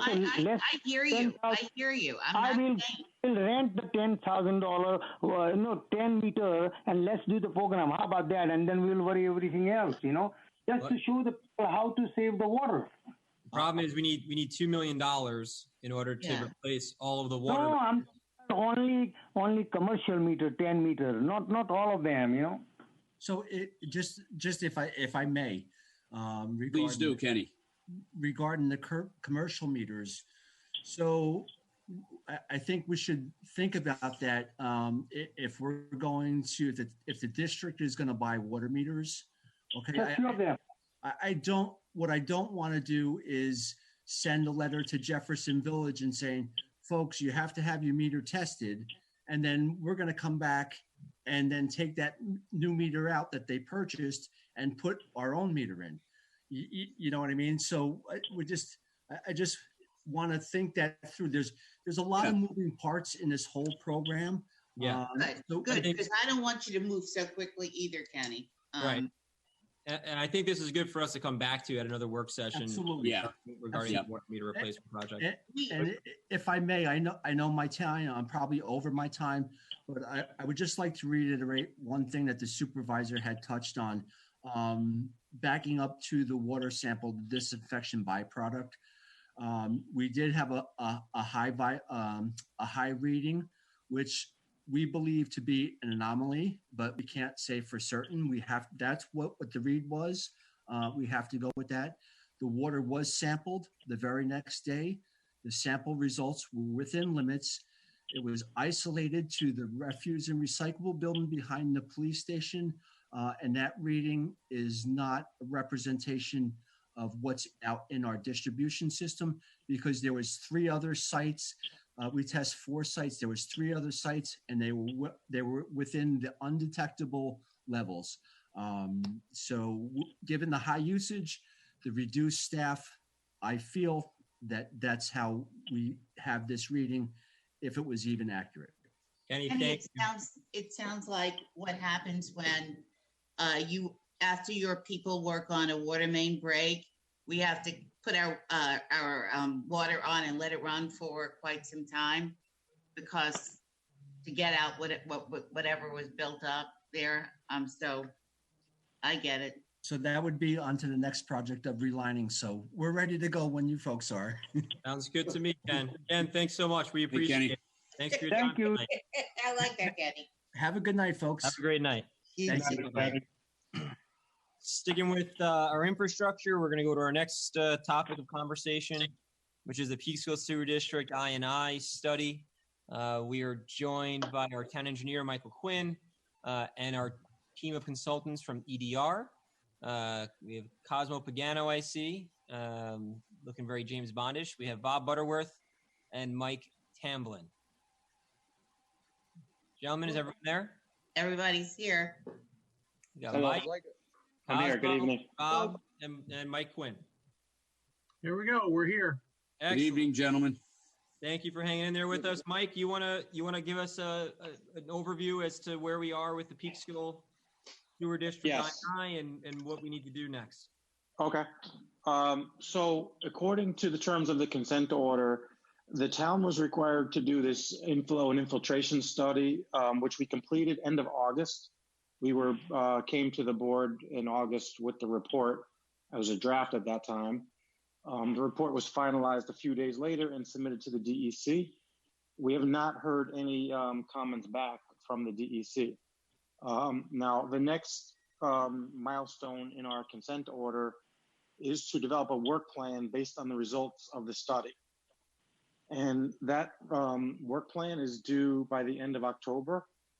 And at the time we were with the board in August, there was some discussion and request from the board that we come back at a work session to kind of talk through what would be included in the work plan. So that's really what we're here for tonight, to talk about the findings of the report again and to just go over the steps that will be necessary to implement the work plan. Great. Bob or Mike or Cosmo, do you want to talk about the work plan? Cosmo, why don't you lead it? Okay. So yeah, we just kind of wrapped up an internal draft of the work plan. You guys, Mike Quinn should be getting that for his review here over the next couple of days. And what that plan does is it outlines the task orders, such as CCTVing, smoke testing, dye testing, what's going to be done under the SSES program, and then ultimately the schedule, which is already kind of dictated to you in the consent order. It's 18 months from submission of the work plan is to have the completed SSES work and report done. The work plan is more or less a condensed version of what's going to happen over the next 18 months in order to meet the consent order requirements of the SSES. So this would be isolated to the two areas 8 and areas 11 that we identified in the I&I flow study.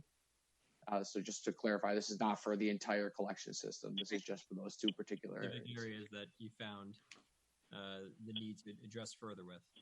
That's correct. Now the DEC per the consent order they have 30 days to provide comment on the work plan, any modifications, questions, clarifications, things of that nature, which the town would then respond to, obviously with our assistance moving forward. And then from there, it would be, like I said, 18 months to implement the smoke and dye testing. We would start with the CCTVing, and then based on the results of the CCTV inspections, we would implement smoke and dye testing in very targeted areas as necessary. How much is the cost and where the money will come from? How did I kind of knew that question. We got right to that, didn't we? I'll lead off on that response. So in total, the two targeted areas are roughly 46,000 linear feet, something like a little over 9 miles of pipe that would be inspected with like a heavy cleaning and a CCTV inspection. Now, based on the work that the town's been doing, we do about a mile or two every year. In fact, I believe at an earlier meeting this month, I think it was end of September, we had a resolution for Fred Cook to continue doing the CCTV inspections in Halleck's Mill mainly. So we're spending about $3 a linear foot there. So if we were to take, ballpark 50,000 linear feet here, we're looking at something on the order of $150,000 worth of TV inspection work. And, based on the findings, we will then select some areas for as Cosmo mentioned, smoke and dye testing. And that could be anywhere from $1 to $2 a foot. And it's kind of unknown since we don't know how much we would have to do at this time. So as far as the $150,000 worth of work, first of all, we want to submit this to the DEC and get their buy-in or their approval with our work plan before we actually start doing any of this work. So we would probably be looking to do this work early next year. And, when I set up my budget with the supervisor, we're working behind the scenes right now, working with the supervisor and the controller, we have, put that into our sewer budget for next year. It's also under a order, so we don't pay so do have a sewer only, right? Or this will be distributed with the water and sewer together? Just sewer. Have a sewer only. It will come from where? No? May I ask a question? Yes, Councilwoman Roker. Thank you. This is to Cosmo or Mike or Bob. Have you did a draft of the work plan you think we should submit to DEC? Yes, we have a draft that Cosmo with Mike and I. Perfect. We should get that out. The only thing I would what goes in addition to what Mike said is that we in talking with some of the CCTVing, there might be some additional work that's a little bit more difficult to remove debris. Okay. Already experienced. So that estimate of $150,000 is just based on what you're doing now, Okay. how you're doing it now. But with this, with the CCTVing, there's another step to that. And What step? that step is to evaluate that data, the tapes, Right. and come up with a plan to do rehabilitation, including priorities and capital costs to do that. I think, Mike, what you're saying is what you've been getting now, which is a good number to start with. But what we don't know, if we find even heavier debris, how much longer it might take for him to remove that. And then once you do that, you're just going to have information done by Fred Cook. The question is, will there be somebody on site from your shop to observe the work and put that into a report submitted to the DEC? Bob, first of all, I agree that, you know, the $3 a foot budget number is what we've been doing, which is the cleaning and the TV work. So there is that missing element that you mentioned. Okay. You know, I think that we're going to have to, after we get our work plan submitted and reviewed and hopefully approved, we'll have to talk through, you know, we would love to work with EDR on some of that analysis, you know, perhaps with our help overseeing some of the work. You know, we think it's going to take something like 6 weeks to complete the field work with the cameras and the cleaning. So we might be able to like partner up together to see how we would do that. But that's something we have to discuss. Well, let me ask you a question, Michael. If we are not, and I think you have to tell us rightfully, if you're not going to be able to have one of your shop people there, then we're going to have to be able to pay someone to be here to do whatever we need to do. Yeah, that's true. And I mean, the idea that we could take one of our guys, I mean, we have a pretty lean staff, and that, yeah, I know to take somebody for 6 weeks would be a real drain on, you know, normal business that we're doing. Sure. I get it. And that's why I wanted you to tell us, because you know what, we have to build in that cost as well. Mm-hmm. You know, your staff is not a big staff, you know. Right. And I also, just going back to Councilman Patel's comment before, as a reminder, this is under a consent order from the DEC. So there really isn't much wiggle room for the town to get out of this. So we do have to comply with that consent order, and this is the next step. Now, can you explain to the board, Cosmo, once that once the work plan is submitted, or reviewed by our engineering department, then does that come to the board for approval to be submitted, or are you able to move forward with that without our authorization? We should be able to proceed with the submittal. We'd prefer to have the board members take a look at it as well before proceeding. But just with that in mind, that, you know, the deadline for submission is October 30th. So we'll have that out to you guys here over the next couple of days, giving us approximately 2 weeks turnaround to address comments that the board may have. So would you prefer to come back at the next work session, which gives you about 48 hours then to submit it, or do you want to come back next Tuesday? Mike and Bob, next Tuesday? Next Tuesday. Next Tuesday's better. Okay. Before they go, Matt. No, I'm not kicking them out. Oh, okay. I'm not kicking them out. Don't trying worry. to make up time here. Okay. No. Okay. What did you want to say, Councilwoman? Yeah, what I wanted to ask is, okay, so we've done the I&I study. We're now going to move forward with the work plan to correct whatever the problems are in the Halleck's Mill district.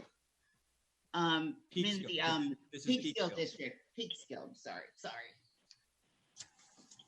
Once that is completed, then we have to do what, Michael? Well, I just think that what we're doing right now is a deeper study. We did a broad-based study to try to find out where in our 30 miles of collection system where our issues might be. And we've targeted a few areas. And now we're going to do, much further testing in that focused area. In a best case scenario, we're not going to find any problems. But if we, I think in the initial study that they did where they inspected roughly 150 manholes, they found, 15 or 20 that, have water leaking in them from, groundwater or whatever. So that's something that we're going to try to pick up, in an improvement program. We're talking to a few contractors to see, what's involved in doing something like that and just doing some more fact finding. So, we may not find any issues, but if we do find issues, that would be the final step. And, because we have a consent order, we're probably a year or two away from addressing any major problems, which we haven't seen yet. But if we do find them, that's where I think that we would be eligible for funding because, we have the consent order, so it gives us some extra scoring points. We're mandated to do these type of improvements. Now, there is no funding programs out there right now, with the state's condition, but that, could change as well. So that's a little bit further down, and it's just very undefined right now. All right.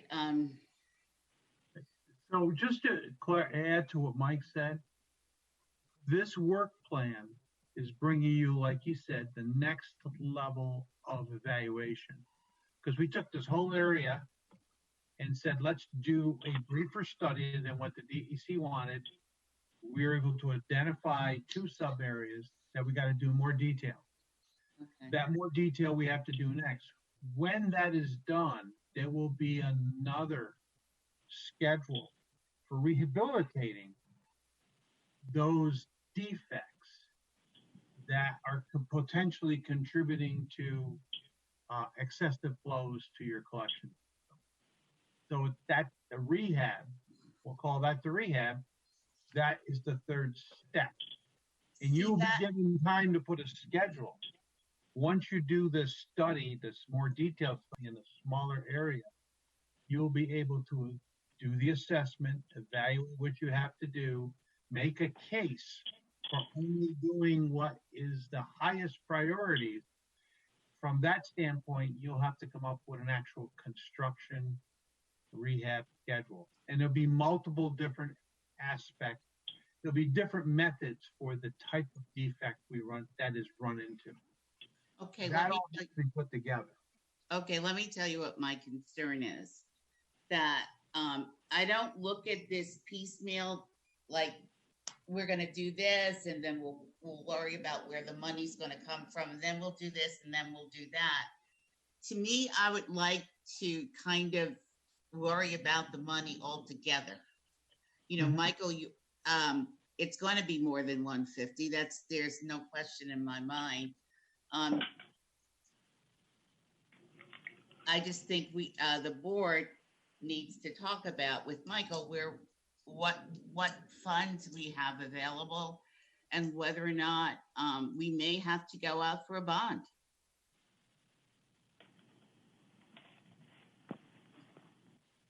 So, Mike, any thoughts on that? I think it's a great point. I guess I said earlier that, we just don't know where the problems are, but, based on the results of this first phase, we do see some issues, right? So likely there is a few problems, and we're going to try to target where those problems are so we can, minimize the cost. But these are significant costs when you're talking about trying to, remediate underground infrastructure. It's just very, very expensive to undertake these type of projects. Yep. So, we're looking at hundreds of thousands of dollars. And the good part about it is that these 3 gentlemen, have you just completed an I&I project anywhere else? Yes. Yes. Okay, so you can kind of talk to us about what happens, how much, and because we need you to do that. Yep. Well, tell us about, you've done an I&I project. In fact, I think the last time we spoke, you said you were doing or had completed an I&I project. We just completed one for Potsdam. Mm-hmm.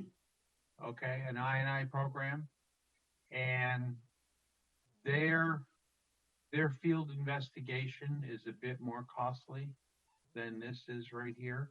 It's a fair amount of money for this, and it's definitely above the $150,000 for the next phase. I do believe it's how much longer, Cosmo? Do you remember how much longer it was, Potsdam? How much longer Potsdam was? Yeah, the length of Pots. No, not off the top of my head. Mike is probably best suited for that. It's about 65,000, almost 70,000 feet. Oh, CCTV work? Yeah. And estimates for dye testing, estimates for smoke testing. When I say smoke testing, nobody should get worried about it. It's harmless smoke. Okay. I think that it was a fairly expensive project. It definitely warrant $150,000. Yeah, in that case, I think we're looking at something like 650,000. So ours could absolutely double then at some point in time. Is that correct? And everything we do doubles. It depends how you use us, what our role is in this. Because what we did for Potsdam is because they have limited staff. They have no staff. They have no engineers. Yeah. You have staff. That's worse than limited. So we wound up doing the field. Right now we're in the process of proposing that EDR do the field work for Potsdam with them. And if we're in the same, it sounds like that we may be in the same type of situation where we do not have the staff to see the entirety of the project. So if we were to be in a position where we have to share oversight, how much more do you think that adds to the estimated cost of the project? Depends on, shared oversight, engineering evaluation after the fact. It depends what those tasks who do you want to do that? And it's just basically when you share, it's a direct relationship to time in the field. No, I understand it. I'm just, I guess Mike Quinn, what the board is looking for is a more detailed budget from your standpoint as to where you see this cost ending up. If it's north of 150, to make sure that we have obviously the funds to cover it within the sewer district. I think the last thing that we would, frankly, especially considering the financial position the town is currently in, with $420,000 being swept back up to Albany, the last thing that we can afford or absorb is an unforeseen cost. So if we can, I think the last thing that the board, I think if I can speak for the board, is to estimate and budget for $150,000 and have the total cost come in far above that. So if we can just sharpen those pencils and get a more detailed cost estimate for the board, I think that's what we're asking for, right? Yeah, just to put this out there, we did everything soup to nuts proposed for Potsdam. Yep. You could be talking the same ballpark for your facility as Potsdam. It's just an alert. Yeah. It sounds like everything we're hearing tonight, you don't want to be surprised at a later date. No. That's the whole point, right? Yeah. Broker, I think that's what you're getting at. This could be to that level if EDR was to be in the field and do all the engineering evaluation, cost estimating, prioritization. We just went through that exercise for Potsdam. Right. So, Mike Quinn, if we can have a more detailed conversation, let you go back to the budget there, just to make sure that we've got as much of it covered as we can. I think. Yeah, I mean, I think I could work on something for the board. I need a little more time to talk to EDR and to talk to look at my staff and talk to you as well, supervisor. So yes. Yeah, and that can be done while this work plan is being submitted to DEC. It's not going to hit the submission to DEC. So I think we move forward with the DEC submission. We'll have you back next week. You get the draft over to Mike this week.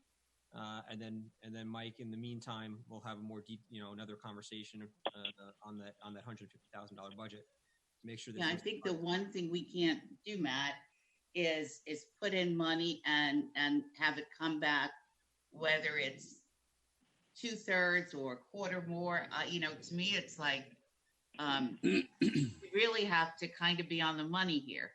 Yep, without a doubt. So we'll go back while the work plan is being finalized, and Mike will have some more conversations offline, Mike, and yes, back to the board with a more detailed budget, just to make sure those numbers are straight. Okay. Okay. Sure. Yep. Any other questions for the board about the work plan? No, and I'm not kicking EDR out yet because I think you should stick around for the next thing. And we're going to have Mike Quinn lead us off here. We're going to be talking about the other sewer district in the town of Yorktown, the Hallett's Mills Sewer District. And as I don't want to take away your steam, Mike, go for it. Thanks. All right. Well, I spoke to the board over the summer about some conversations the supervisor and I were having with the Westchester County Planning Department. And essentially, the department, looked at the project that we submitted, that we did the petitions for late in December 2019. And the concern that they had was about the connection costs for people that would be on a pump system. So we ultimately agreed that we would furnish the pumps on the low pressure pumping systems. So in the original petition, we said that if you're going to be on a low pressure pump system, the individual homeowner costs will be in the range of $12,000 to $17,000.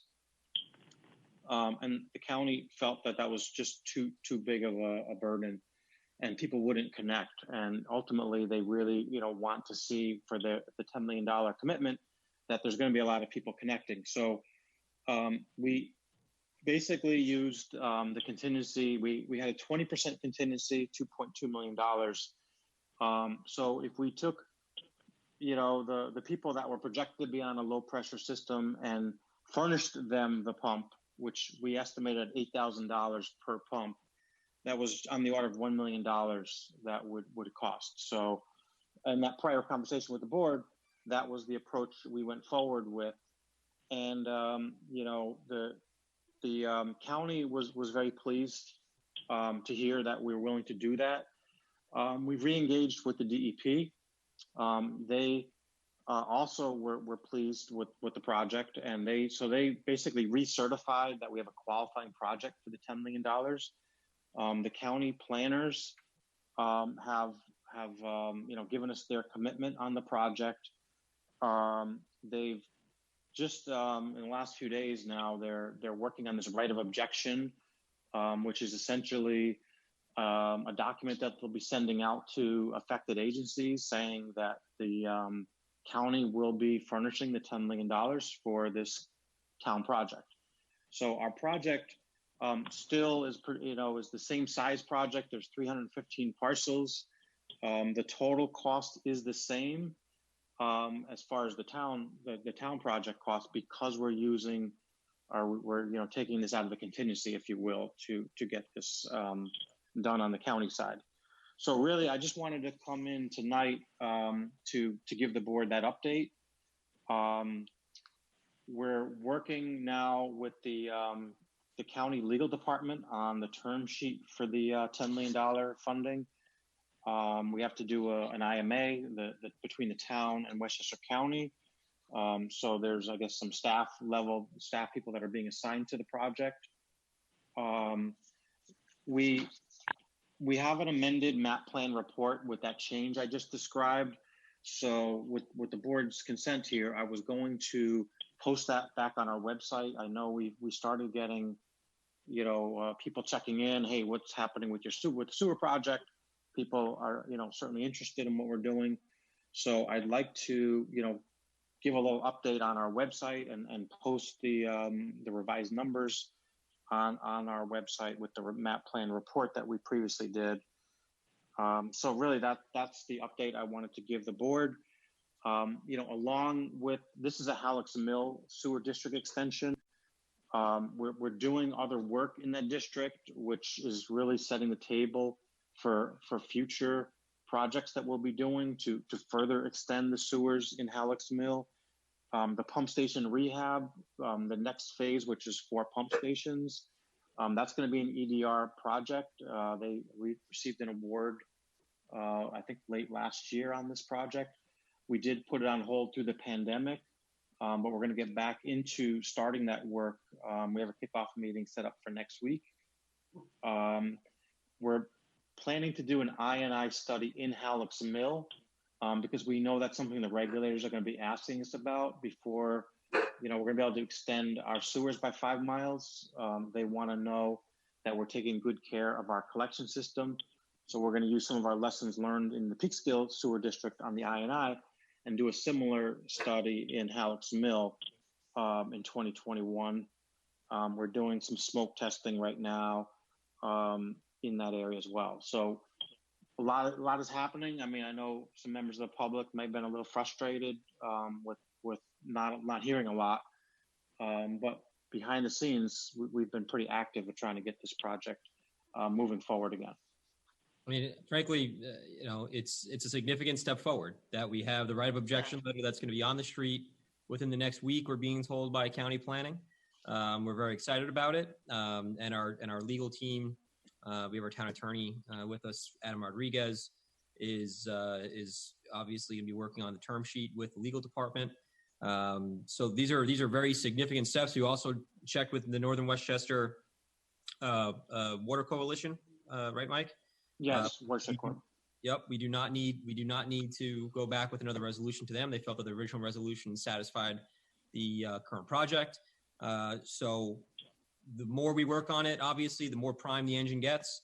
And then next spring, we are going to budget for the I&I study for Halleck's Mill.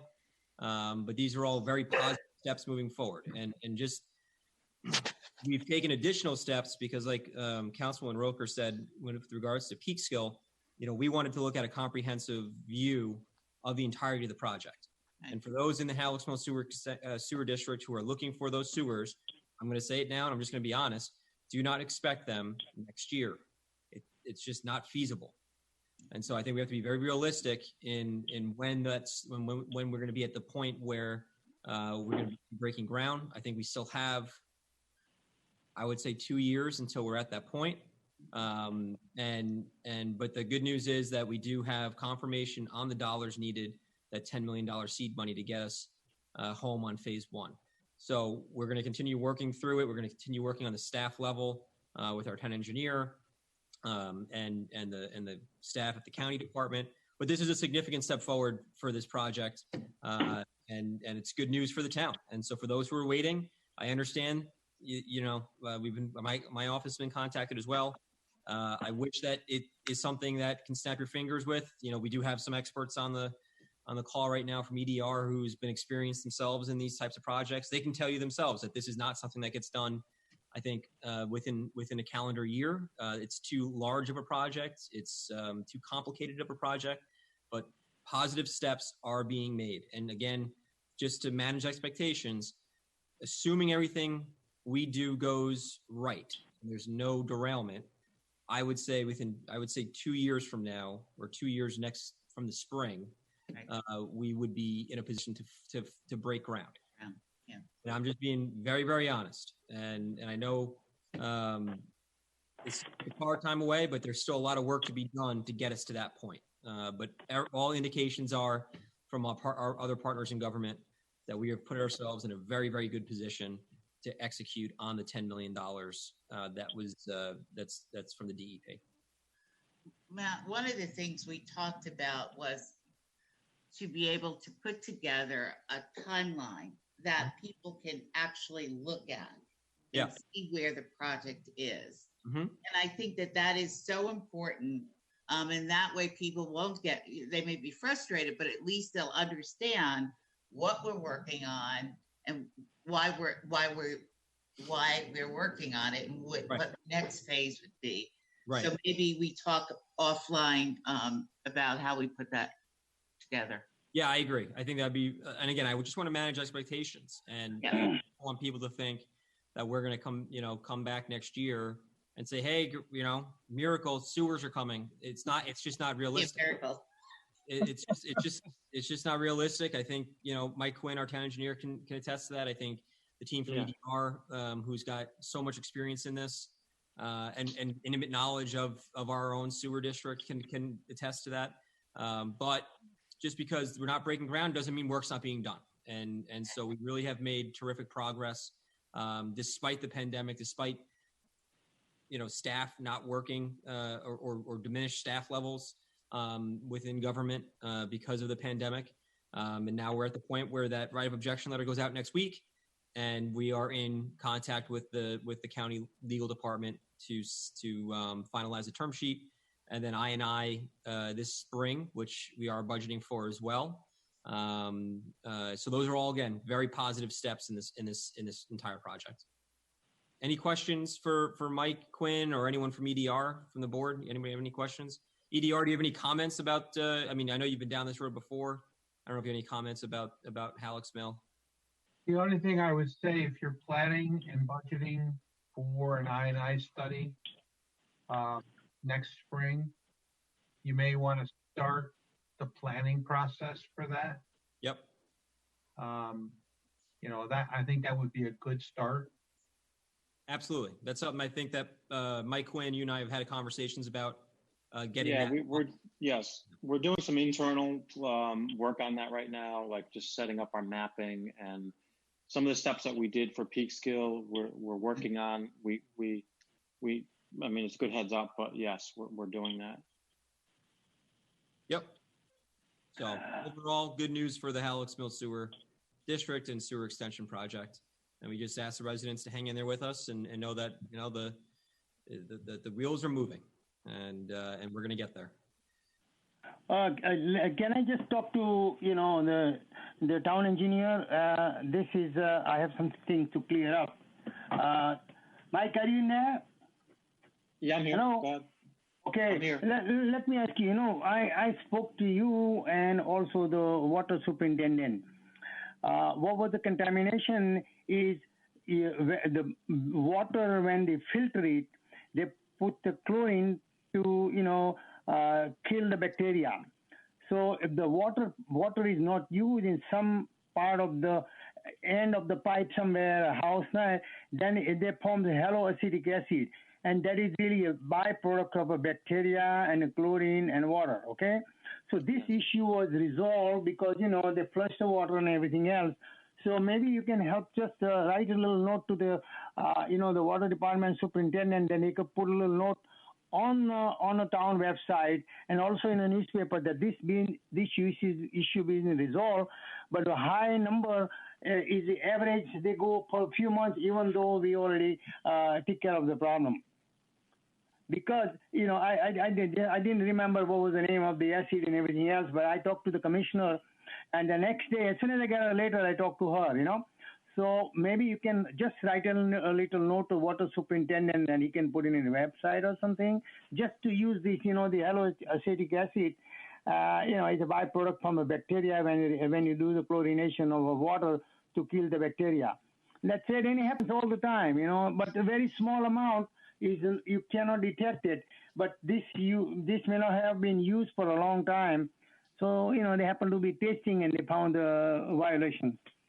Well, Vishnu, I heard Ken's presentation earlier, and I've been very involved with him behind the scenes on trying to resolve the matter.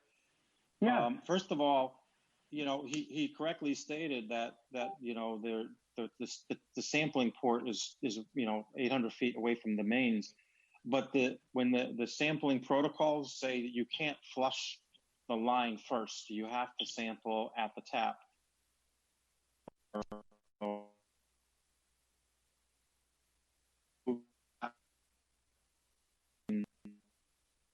Was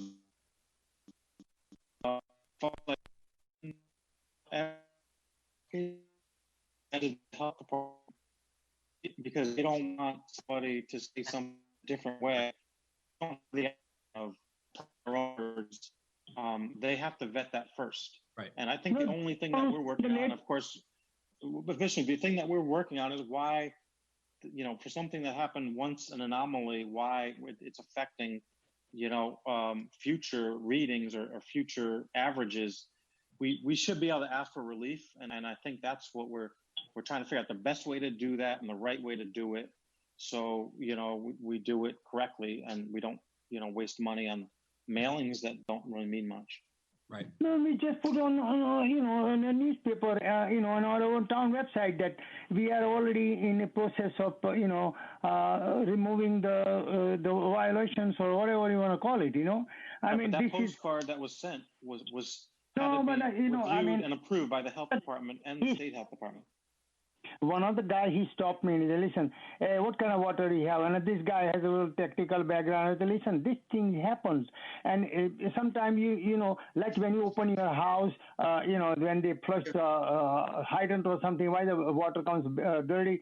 It is because, some sediment build up, but not the bacteria. They test every day, the bacteria, a few times a day, So, the concern is right because the health department, they are responsible and they are telling us, and our responsibility is to make sure that we tell the people that it is safe.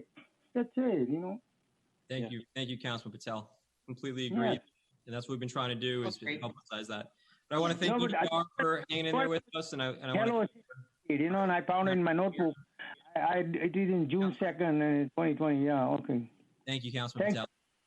So I want to thank EDR for joining us and leading us on the Peekskill Sewer District I&I and our town engineer. Keep up the good work with Alex Mill, and we appreciate everyone's time. We're going to move on with our agenda and gentlemen. Thank you for having us. Yeah, thank you guys. And thanks so much. Thanks, Cosmo, Mike, and Bob. You're welcome.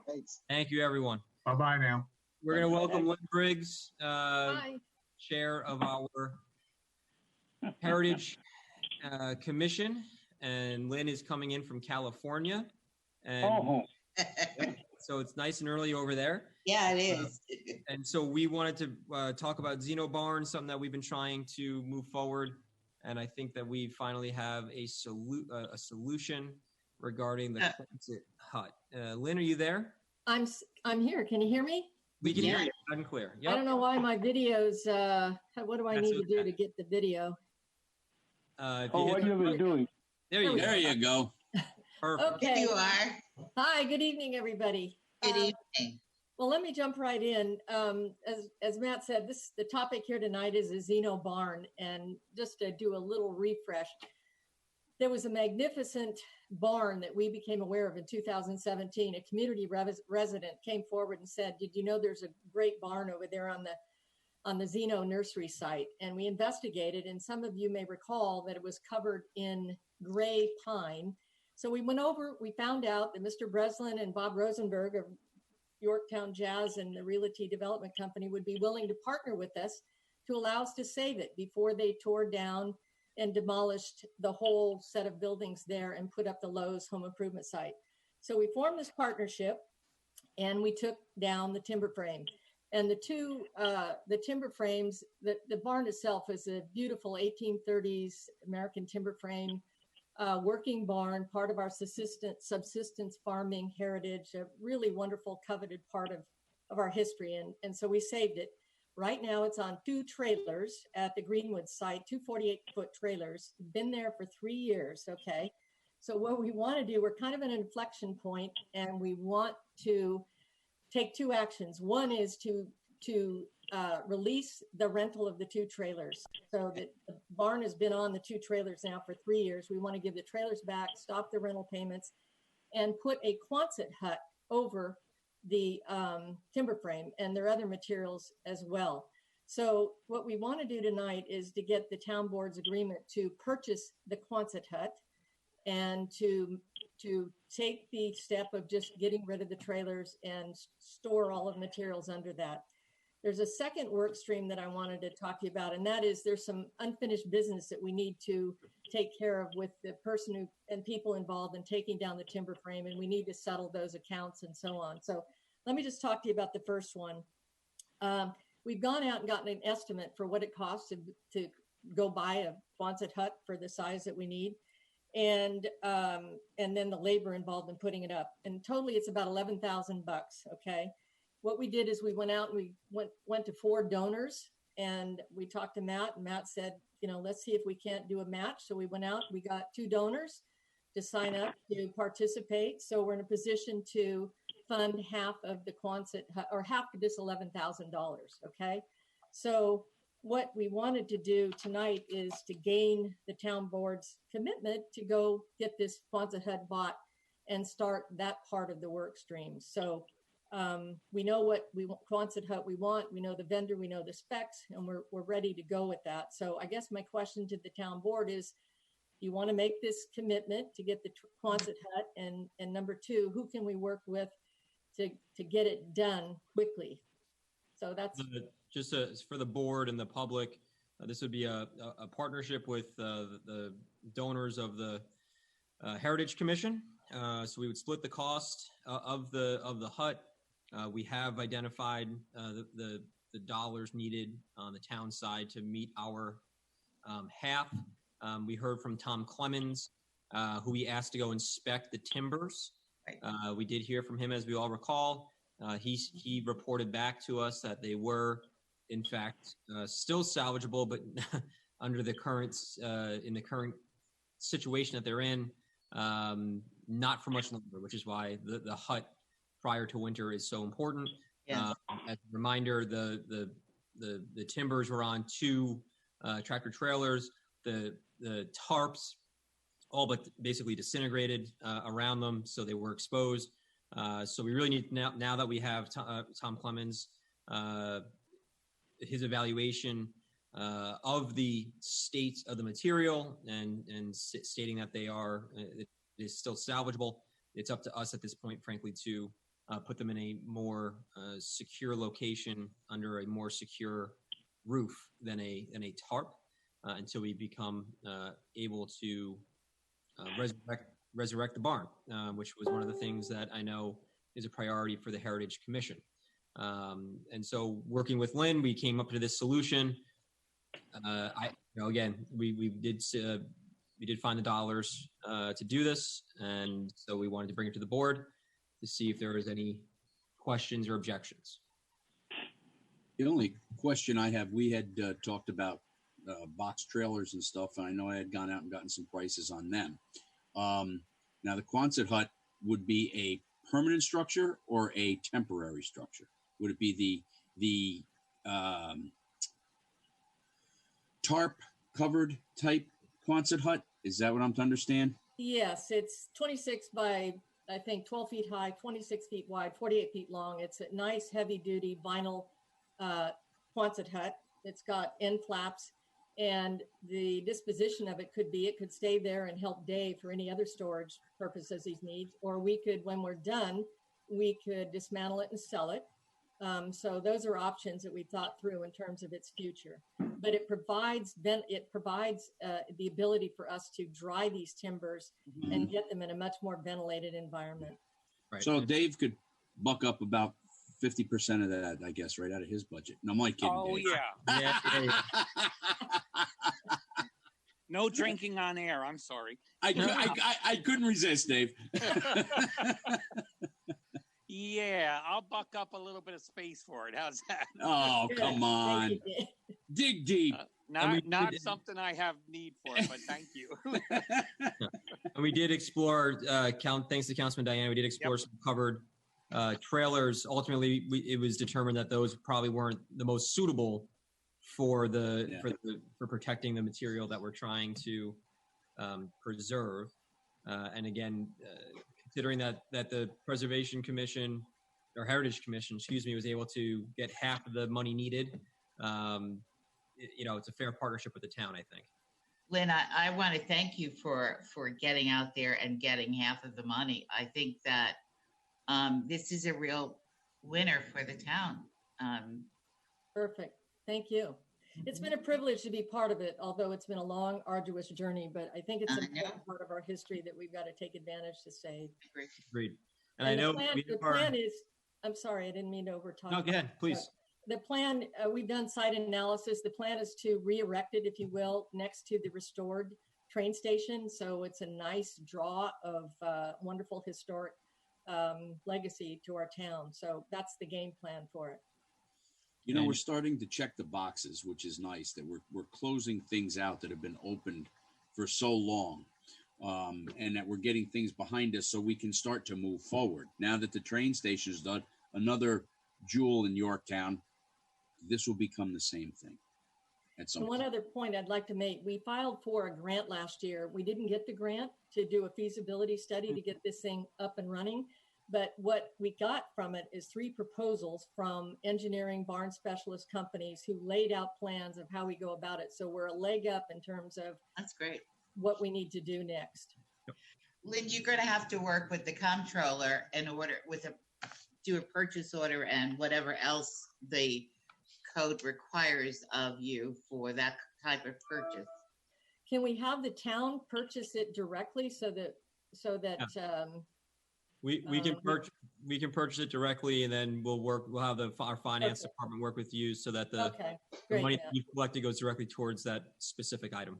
Okay, great. Okay. So are we go on this?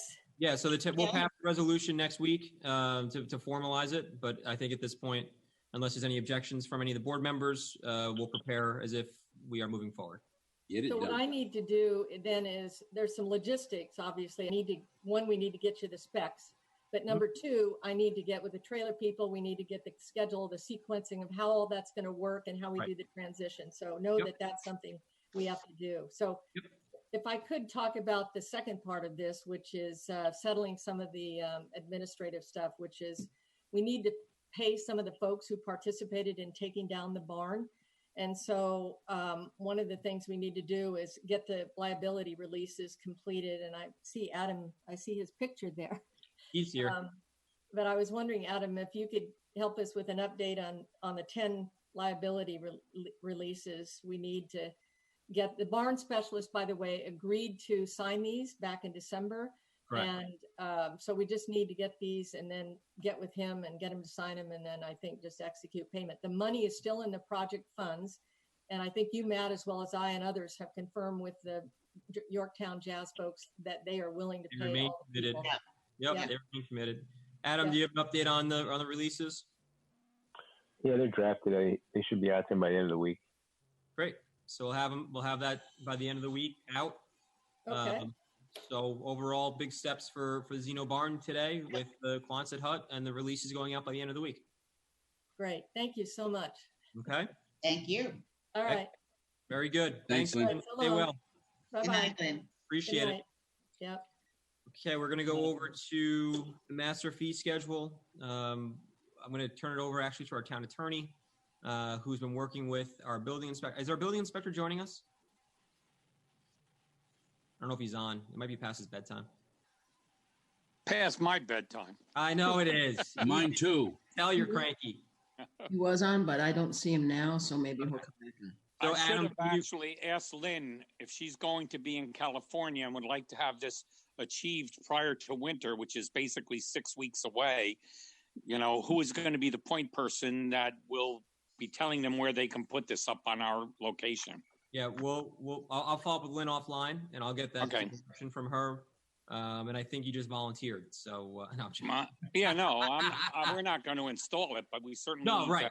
Yeah, you got to tell us need to make sure it's put in the right place because it'll be there for years. Well, you got to tell us where. You got to tell us where up there that you're comfortable putting it. Quite frankly. Yeah, no, you and I had spoken about that. We don't have a problem with it. Yep. And I appreciate you're working with us on this. Yep, of course. Adam, you want to take over for master fee schedule? I know you circulated a draft of. You did some research on this, and while we're waiting for specifics, like we've talked about regarding the actual fee adjustments, you also came up with some legislation that you thought was important as well.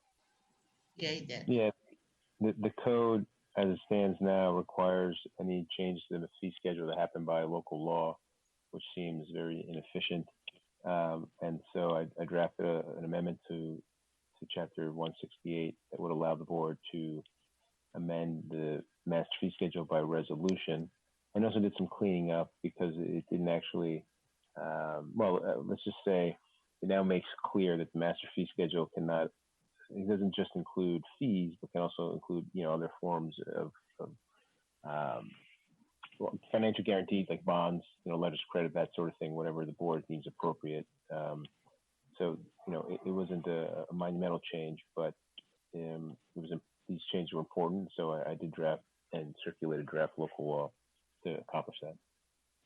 Any questions from the board about the legislation? I mean, I think the biggest point here is that moving forward, we can amend the master fee schedule through resolution instead of going back through the full legislative process. What are any thoughts and comments on that?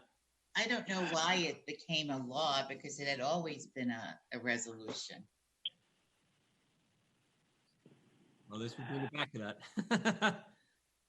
Anyway, I like to get a hard copy of master fee schedule, when we finalize it, because I tried to open up and I could not open your, the email. Well, we're still waiting for the. We did ask for a comparison to be done on the proposed adjustments to the master fee schedule by our building department, and also specifics as to what exactly they're changing. While we await that, Adam thought that this would be we can run parallel tracks so that we can clean up the code while we put together that fee schedule itself. I mean, the code is okay. I agree, and there is no problem. But it would be really nice to have what was before and what is going to be now, the new one or the change. Because some people ask, hey, are you going to take more money or less? I tell him, I don't know. I have not seen all the numbers. That's what we're waiting on. I agree with you completely. We've asked. We're waiting on that analysis to be completed. My understanding is the building department has done it.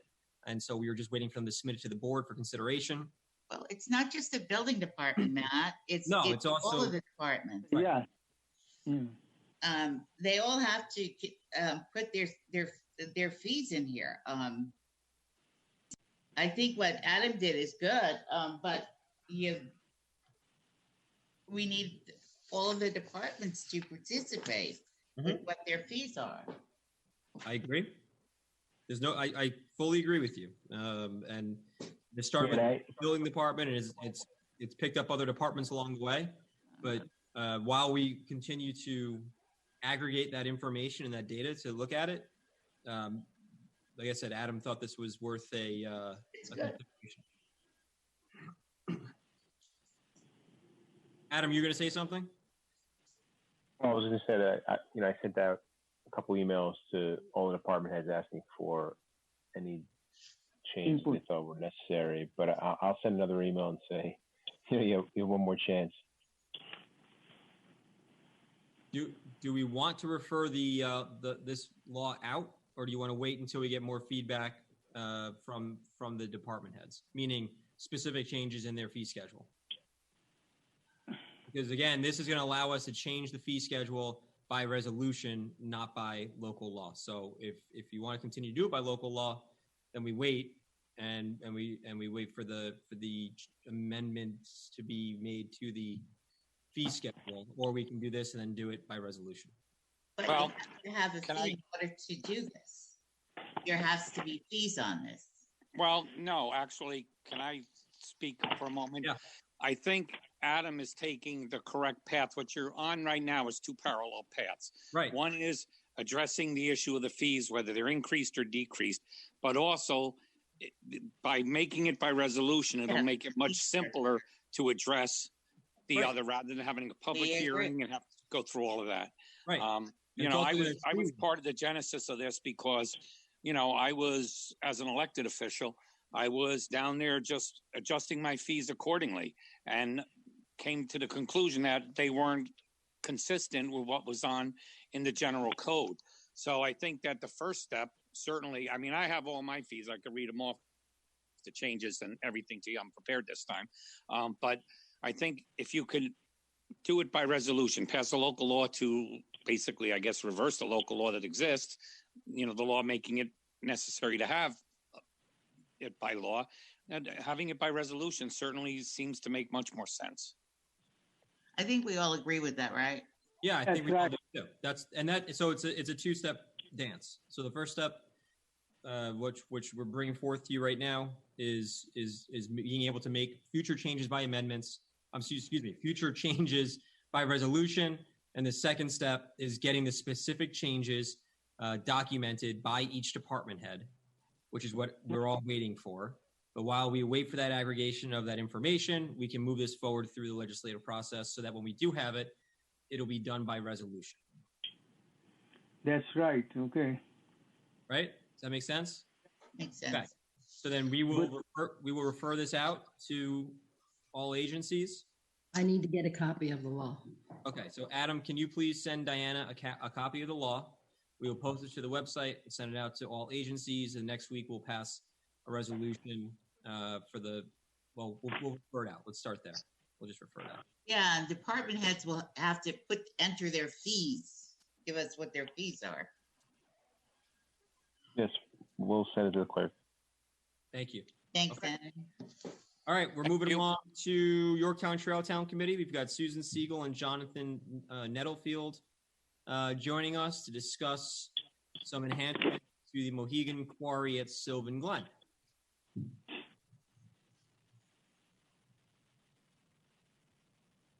I don't know if we have Susan and Jonathan or just Susan.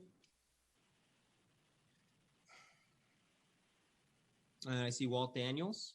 That's great.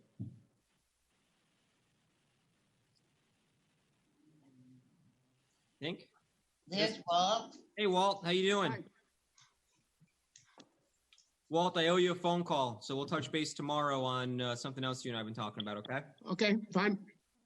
And we are just waiting for Susan to plug in here. She's connecting. She's got a new computer. Oh, there you go. Do we have, Diana, is Jonathan on? Do we know? I do not see him on now. So while we wait for Susan, Walt, how we doing on our trails? Well, at the moment, we're having a massive problem with ATVs. Really? It's a new outbreak that's really hammering a few trails. Where? Both Woodlands and Granite Knolls. We were coming out of Woodlands at Strang Boulevard, and 3 ATVs and a dirt bike came past us and went up and turned left on Barbary, so they're locals. Yeah. Huh. Hey, Jane. Hi there. Hello, Jane. Good to see you. We're having a massive problem with ATVs. Well, maybe we need to do a local law for ATVs on our trails. Yeah, Okay. Adam, can you, hold on 1 second. I connected now. Susan, you're connected. If you can just turn off your TV or whatever you're watching Yeah, from. I just did. I'm sorry, Jonathan probably cannot connect. He had a unexpected change of plans. No problem. And then just 2 seconds. And then Adam, can you do us a favor and just look at the code in regards to ATVs on our trails? And if there's not something already in the code, let's make sure that we get something drafted, please. Sure. We're discussing this with Jim Marano at the moment. Perfect. Susan. You know, I Okay, happen Susan? to see that they were repairing by Granite Knolls, where they were running up on the power lines, on the gas line. Gas line. Last week or the week before. I mean, they had a beaten path that would just run up and down the gas line. They go on both sides. Yeah. But I think they also do that to access Granite Knolls, right? Well. Yeah, that's one of the accesses. Yeah. Great. There may be nothing to tell them they can't do it. Well, yeah. So, and Adam and Jim's on right now as well. So that's something that we can discuss offline and do further research on to make sure that the code properly reflects that ATVs and dirt bikes are not allowed on our hiking trails. And we'll talk with Jim about that as well. But we're here to talk with Susan about the Mohegan Quarry. So Susan, if you want to take us away. Okay, thank you. I'm working on a new computer now, so I'm still learning it. Thank you again for this opportunity for the Trail Town to give you an update on the Mohegan Quarry, which is a very exciting project. For those of you who don't know, the Mohegan Quarry is in Sylvan Glen Park Preserve, and it was operational from roughly 1890 to 1941. And many people don't even know about the quarry, which was really a major industry in Yorktown at its peak in the 1920s, and employed at some point up to 200 workers. It was big doings. All right. Our project is really two parts to the project. One is to install interpretive signs at the quarry, where if anybody has hiked there, they see these strange things like marks in the rocks, pieces of cable, rusted cable, pieces of metal, and they wonder what this was all about. Our project is to install interpretive signs along the remains of the quarry and explain to people how the rock was actually cut from the quarry face, how it was lifted up, the huge blocks, transported down a 1,000-foot incline to the working sheds down close to Route 202, where the golf driving range is now, and then finish it up, cut it, polish it, sometimes carve it, and then ship it off to Peekskill. The second part of the project is we're going to put a more comprehensive history of the quarry on a website, and we've collected dozens and dozens of wonderful historic photos that we'll share. And the one most interesting fact that I learned as part of the research is that once the quarry was abandoned in 1941, it was twice considered for a garbage dump. Really? So aren't we lucky that we have this wonderful 342-acre Sylvan Glen that could have been in 1954 and in 1967 garbage dumps. All right. And I just spent time today looking through town board minutes in 1954 to document that. But tonight we want to share with the board and with the community the final designs for the signs, because I think you'll be amazed at what they are. Matt, I think that you've shared the copies with the town board. Yes. Okay. And Walt's going to help me put this online.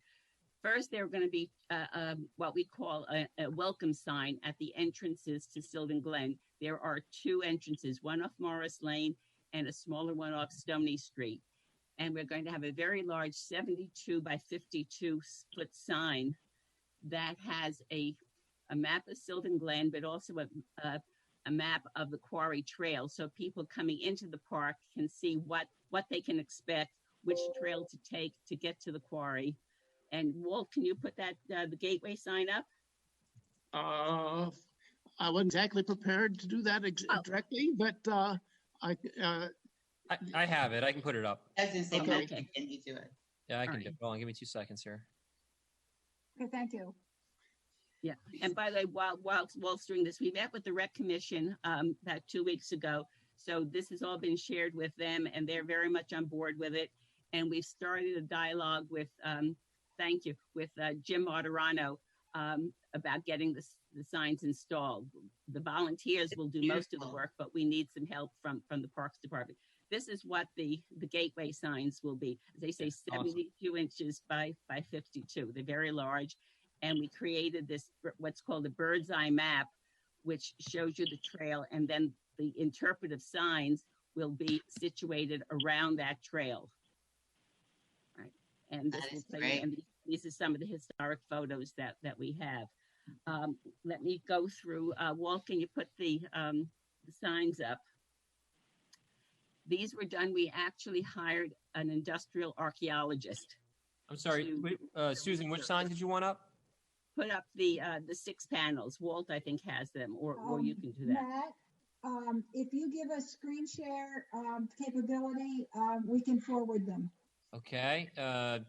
Let's see. Diana, do they have screen share capability? Let me. I think Walt does. I'm too new at this to try to share. You guys, you should be all set.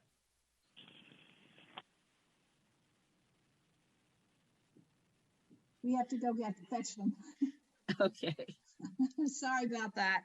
No, no problem.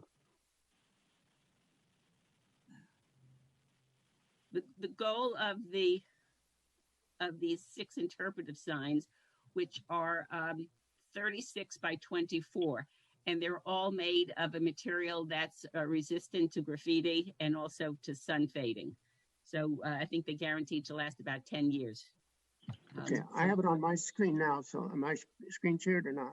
No, you have to click if you go to the bottom of the Zoom, you'll see share screen, and you should be able to pop that up and then click on the right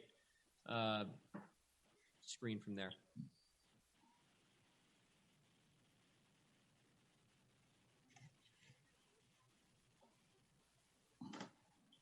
There you go. Yeah. Started sharing your screen. Perfect. Okay. And- What's really nice about these signs is stone is in every single one of them. So there's a nice continuity as you would read through each of the signs, and that they really take you through how the stone was quarried, okay? And even talk a little bit about the geology of the stone that's in Sylvan Glen. So that's One of the things that was very special about the Mohegan Quarry was that its granite had a golden hue to it, and that made it very special. And you'll see in the lower right-hand corner, you'll see a church. That's the Cathedral of St. John the Divine. Right. And that was really the key to the quarry's success, because they had contracts from the late 1800s into the 1930s, because the cathedral was built in stages. Actually, the cathedral is not even finished now. And so those were some of the buildings, and we have images that will go on the website of over 24 buildings and monuments that were made out of Mohegan granite. In Yorktown, I'm trying to track down, I think the foundation of Town Hall used Mohegan granite. And also in Patriot Park, there's a memorial to World War I veterans.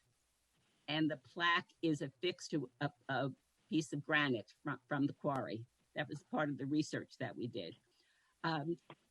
So this kind of lays out and gives you some introduction. Then we go through how the stone was removed.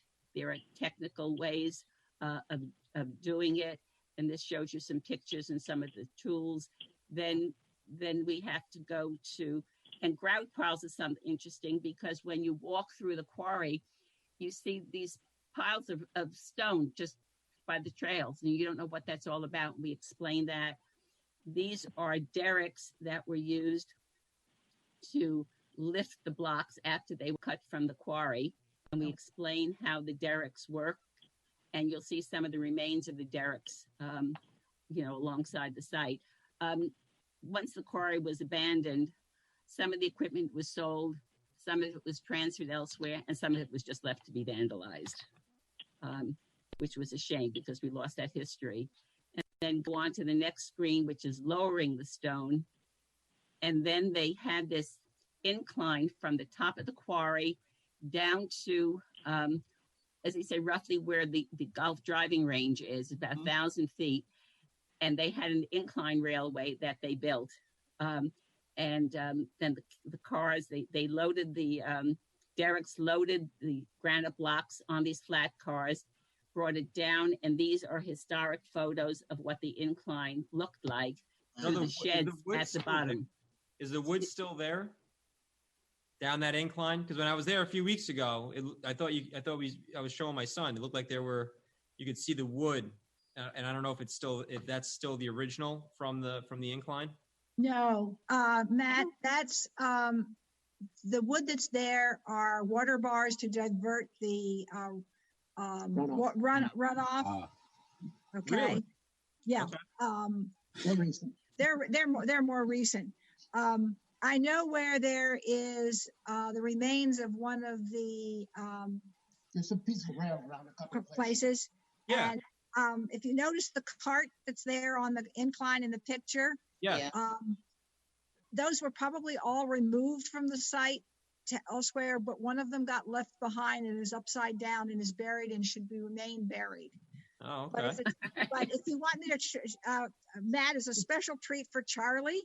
Yeah. I will take you and show you where it is. Excellent. I'm in. You're in? And Matt, I'm sure Charlie would like that. Oh, you can, as long as you bring some hot cocoa, he'll be perfectly fine. Don't worry. many years ago, Jane took my grandchildren and I went with them, and we went there and just had an absolute ball climbing on the rocks. Oh, yeah. I don't know if Charlie's at that age yet. Yeah. But he loves it. It's just an absolutely amazing place. People have I'd say of all ages, especially kids. And even at my age, 80, I'm able to go up that incline and I'm not a hiker. That's great. Okay, then that on to the next. This is what they call working the stone. The sheds were at the bottom of the incline. And over the years, as the ownership changed and as the Cathedral of St. John Divine gave the owners more contracts, they were able to modernize the whole process of how they drilled and how they finished. And all of these explain the process. And they say we will have more pictures and more information on the website. At the very bottom, there's a square there that has nothing in it except some text. We will have QR codes on each of the signs that will link to the web page, because we're limited in what we can put on the sign, because we wanted to make it inviting to read. So there's a mix of pictures and text. So the website will have more. And that's the last one. Wow. Now comes the hitch. Yeah. On the trail, there's are these replacing? I know there's already a couple of exhibits that are there when you come down the hill and around, and there a couple of them have like the plastic that's cracked. Is that replaced? Is that what this is replacing? Absolutely. Great. They were put there many, many years ago, I think, by a scout, and they're small and broken and don't say much.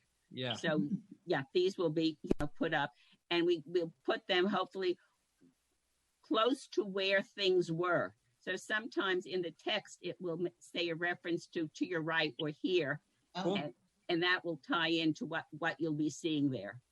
Very cool. So and Matt, the archaeologist, was able to identify things that even like Jane, who knows that park, absolutely wasn't aware of. So we're always learning and finding more things. Now, this has been funded initially by a grant from the Hudson Valley Greenway and also some donations. And we used that money to hire this archaeologist. And also you can see the professional caliber of the signs. Now we have a challenge. We're ready to manufacture the signs, but we need more money. Okay. So, and so far there's been no town money, and we haven't asked the town for funds. But of course, if you want to, we won't say no to any appropriation. But we are looking to the community, to residents, to businesses, to help bring this project to life. These signs are just sitting there in our computer right now, and we would love to get them installed before the ground freezes. Susan, how much do you need to print and install? We need now, with what we have in our treasury, about $7,000 more to finish this project. Okay. This work has not come cheap. Right. I'm sure it has. It's a high quality product. There's no doubt about it. And this is good not only for our town residents, including Charlie, but also we always talk about making Yorktown a destination. Right, exactly. Yeah. And this is absolute to tell people about this. I am sure there are people living throughout Westchester who remember that their grandparents worked at this quarry, right? There's a former police chief, I think Joseph Ferrara. Does that name ring a bell to any old timers? Paul Ferrara. Okay. He used to work at the quarry. We found that out. Stanley Tucci's uncle or grandfather, I think, worked at the quarry. That's cool. I even found out that Stanley John Tucci Testis and married the owner of the quarry. Wow. Who was that, Susan? John Testis' aunt married one of the owners of the quarry. Ah. So once this gets publicized and people will say, oh, yeah, my grandfather used to work there. Right? And they can come up and see. And we have one picture from, I think it's in the early 1920s, of a group of workers at the quarry. So people might be able to identify some of their relatives. So this really ties into making Yorktown a destination, plus just the health and recreational benefits to Yorktown residents. Sylvan Glen is an absolute gem. And that's been one of the missions of the Trailtown Committee is to promote it. not to make it overcrowded like Turkey Mountain, but to let more people enjoy it. So as I say, we're ready to go ahead with this project with the manufacturing. We obviously, as a nonprofit group, all donations are tax deductible, by the way.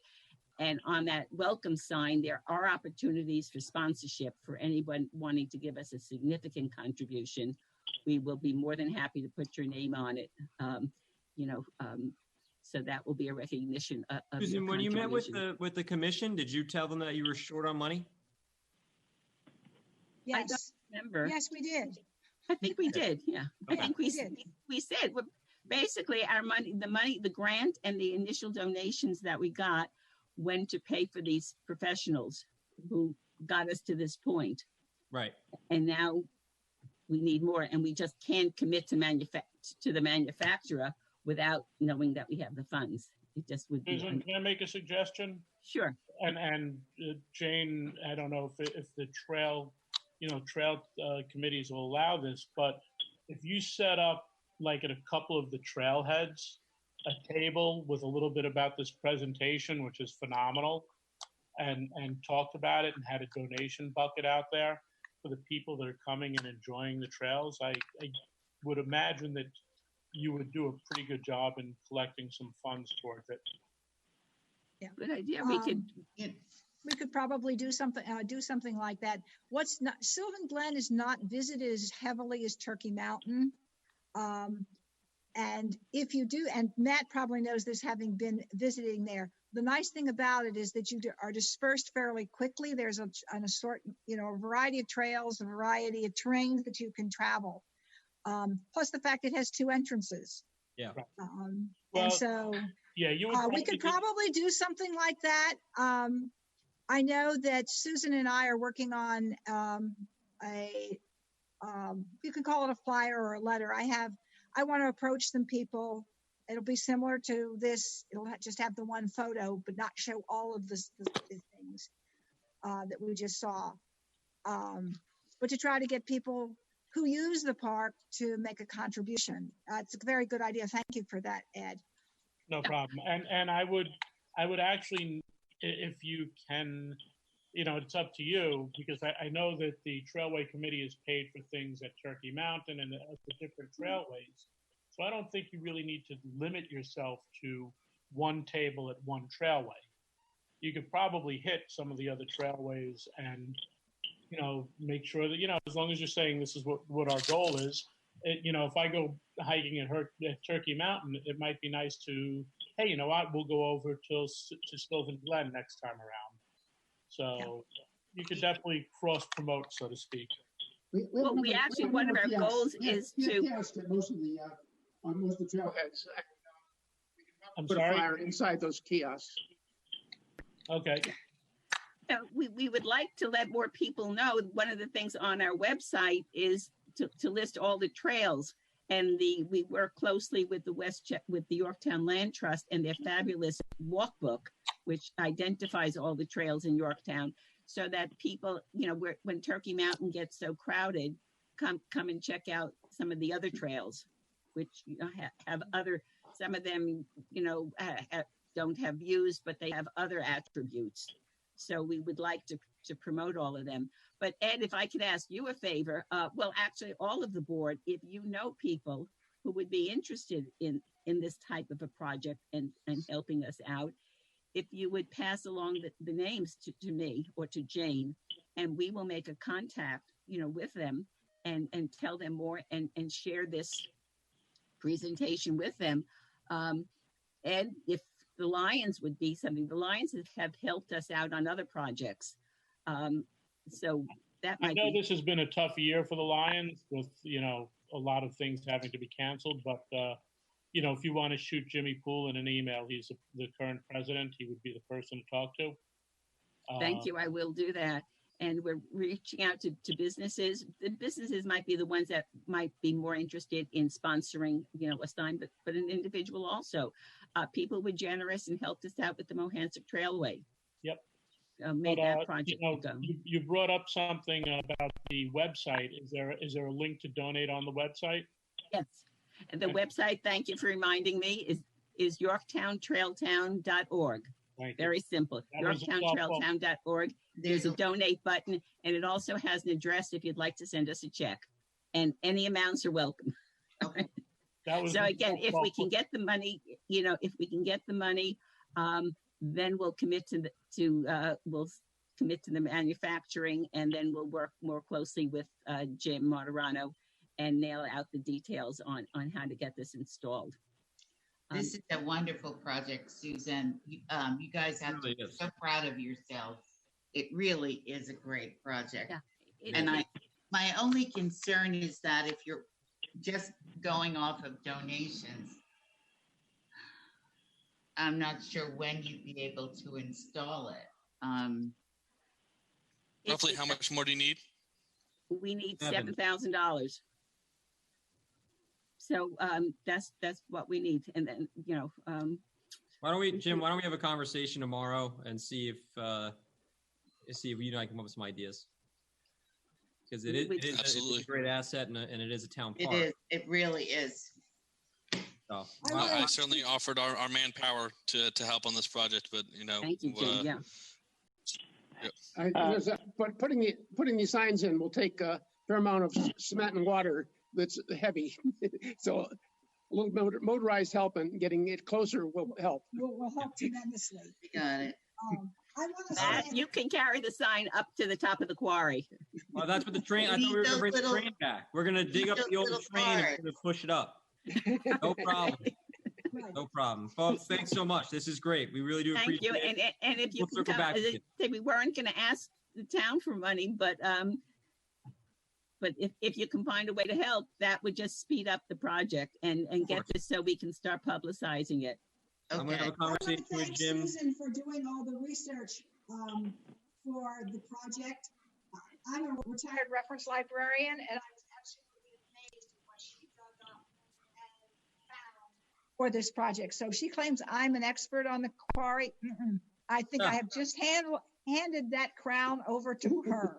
Good. You know the trails and the physical part, and I know the history. As I said, I sent this morning in what they call the vault in town hall, going through minutes books, and I still have some more details that I'm determined to find out before I get this all up on the website. And it's just been, we have besides the Cathedral of St. John the Divine, there are several landmark buildings in New York City. Grand Central that use Terminal. What? Grand Central Terminal has some of the quarry stones over there. That Vishnu, I never heard. Yes, that was one time discussed. I think that John, he used to work in a Parks and Recreation department. He mentioned once, I remember, and he probably. I thought Stone was taken for the United Nations as well. Yeah. Well, we'll check those things out. You guys have done a great job with this and Right. put in a ton of effort and a ton of research and really highlights some of the amazing history of the town. So we really do gorgeous. appreciate it and thank you. Okay, and my thanks to all the previous town boards that acquired the land and made this, and we cite all those efforts in the web history. Okay, Right. Thank you so much. Thank you very much. We appreciate it. Thank you. Okay, thank you. Thanks. We'll see you soon. Okay. All right, we're going to go over to Fall Farm Fest, and we're going to welcome Greg Brown, Tom Deacon, and Sergio Esposito. And I hope Greg is still here. I know we're running late. I apologize. Thanks for hanging in there with us, guys. So I'm going to go over to Tom and start with Tom, if I can, of Fable Farm. I was down visiting the farm a few weeks back, and I asked Tom, I said, what else can we do? What else can this town do to support our local farms, which have been booming this year and in a lot of different ways? And he said, well, what about a fall farm day? And I said, no problem. Let's do it. And he said, really? I said, yep. So here we are talking fall farm day, which is something that we're going to try and highlight once again our incredible agricultural assets here in the town of Yorktown. Working with Tom and Greg Brown. Is Greg on the phone? Yes, sir, I am, Matt. How you doing, Greg? Thanks for hanging in there for I'm us. doing fine. When do you want to do it? It's going to be November 7th, Saturday, November 7th. And we also have Sergio Esposito, president of the chamber, because the chamber is going to be one of our partners in this. Because of course it's all of our farms are small businesses, and I know that this has been a topic that Sergio has been wanting to engage on for quite some time, right, Serge?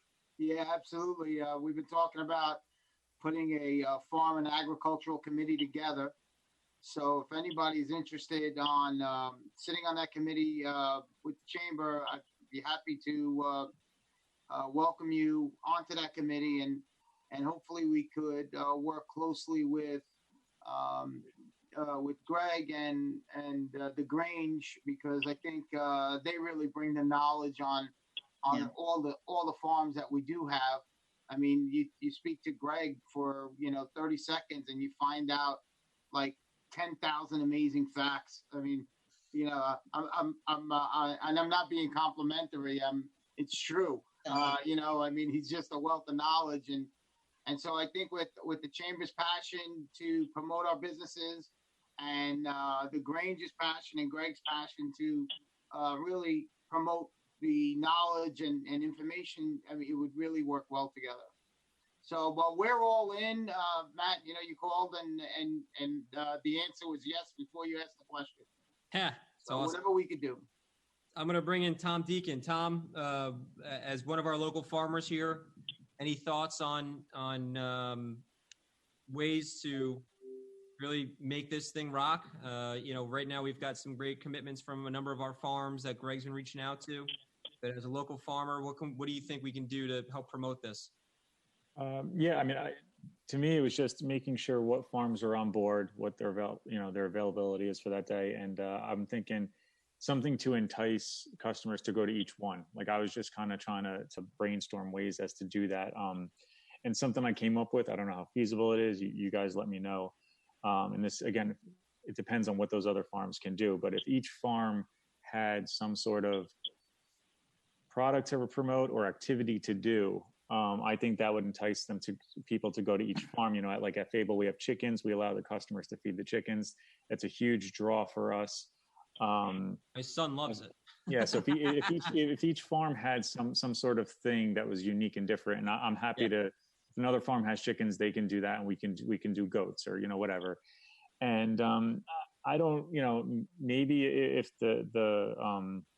if there's a business that wants to come in and help this, I'm wondering if we do something where a local printing company prints up a little tab or whatever, and as the customer goes to each farm, they get stamped or they get checked off, and then at the end they get a prize or a promotion or something of that sort. I'm going to bring in, hold on right now, I'm going to bring in Jim Moderano, our Parks and Rec director, because I brought him in on this because he's an ideas man.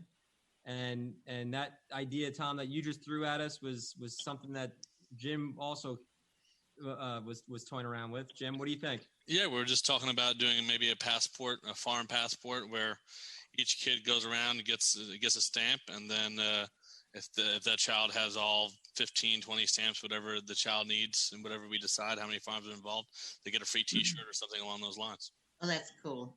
That's cool. Yeah. So we've got some. Thanks to Greg. Greg, what are you thinking of? How many farms do we already have commitments from?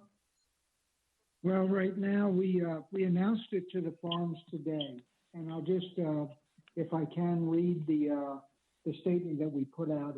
We sent a note out to the farmers of the area announcing November 7th as Yorktown Fall Farm Day. Along with the wonderful smells of fall harvest season, something new in the air to further support local farms, the town will be promoting our first Yorktown Fall Farm Day on November 7th. The town will be promoting this event to local communities and beyond by encouraging families to visit our farms on this day and regularly throughout the year. To increase excitement, we're asking the farms to highlight something that may be particularly unique about their farm to be featured in the promotional media. Please let me know what the unique attribute might be as soon as possible about it. That's it. There's no disruption of ongoing farm activity, simply a complementary effort to increase awareness and patronage of our farms. Please confirm by October 21 that you would like your farm included, that you will be open, your website is current, and you're COVID-19 compliant. Right. We're considering making this an annual event. Would welcome your thoughts, comments, and questions. Yep. So that just went out today. We already got 2 responses in, both from Hemlock and with Stewart's, saying that they think it's a great idea. And don't forget, you have Fable. They're automatically. So, Fable's already in. This was their idea to begin with. They don't have a choice. They're in. We're in. That's right.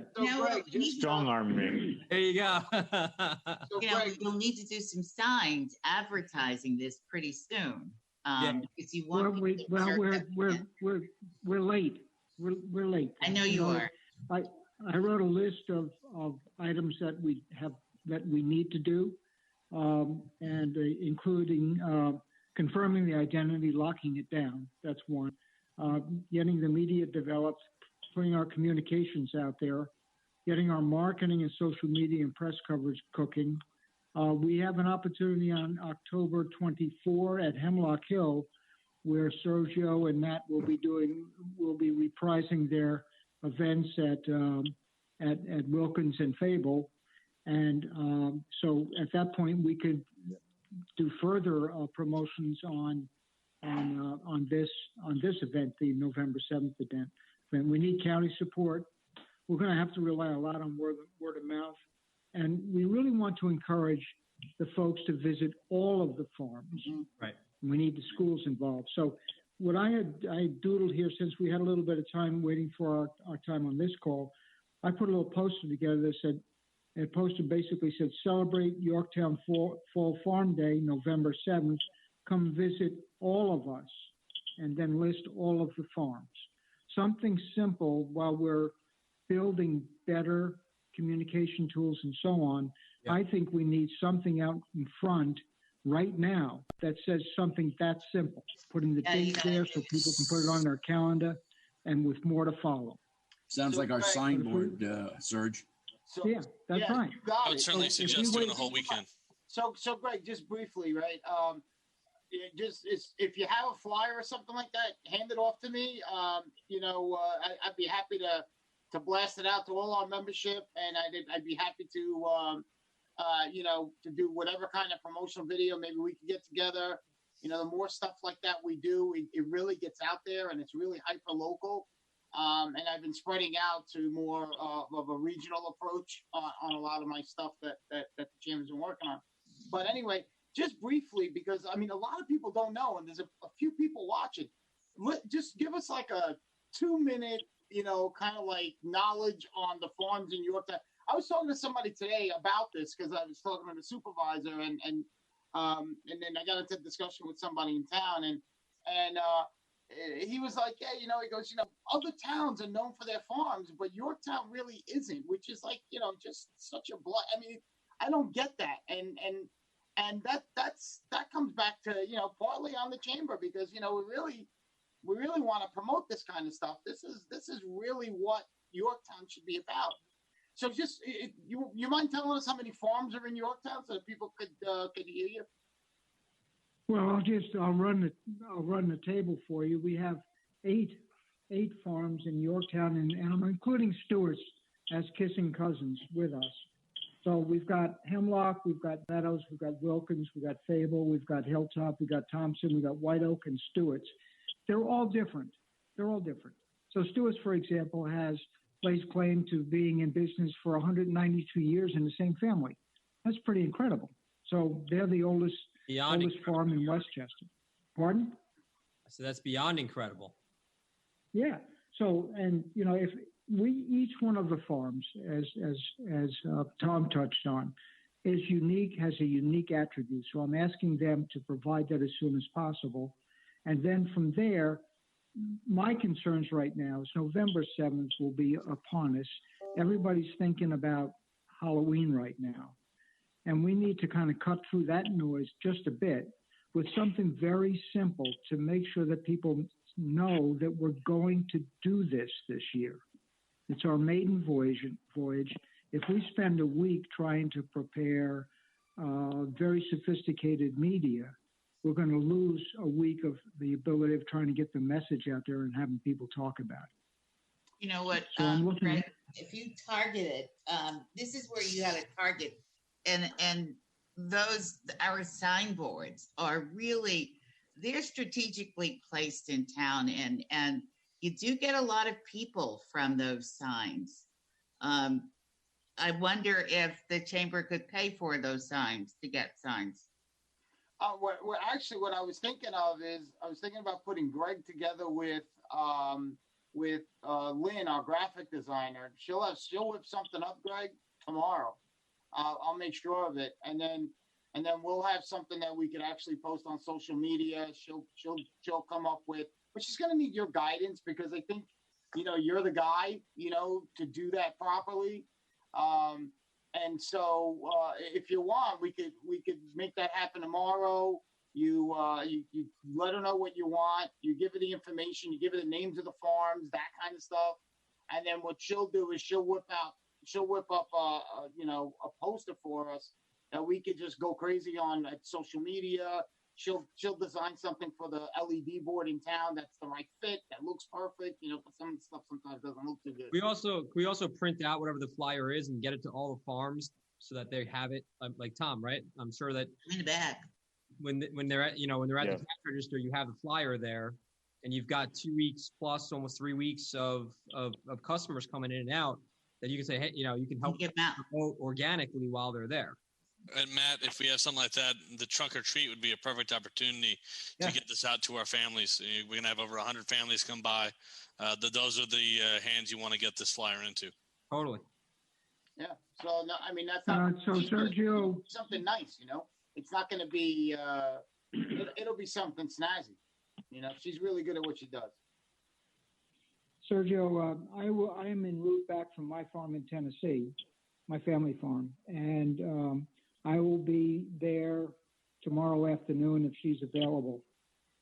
Yeah, I'll set it all up, and then what we'll do is we'll get it so this way I'll give her the concept, the idea, I'll authorize it, all of that good stuff, and then really she's going to just need you to fill in exactly what what you would like.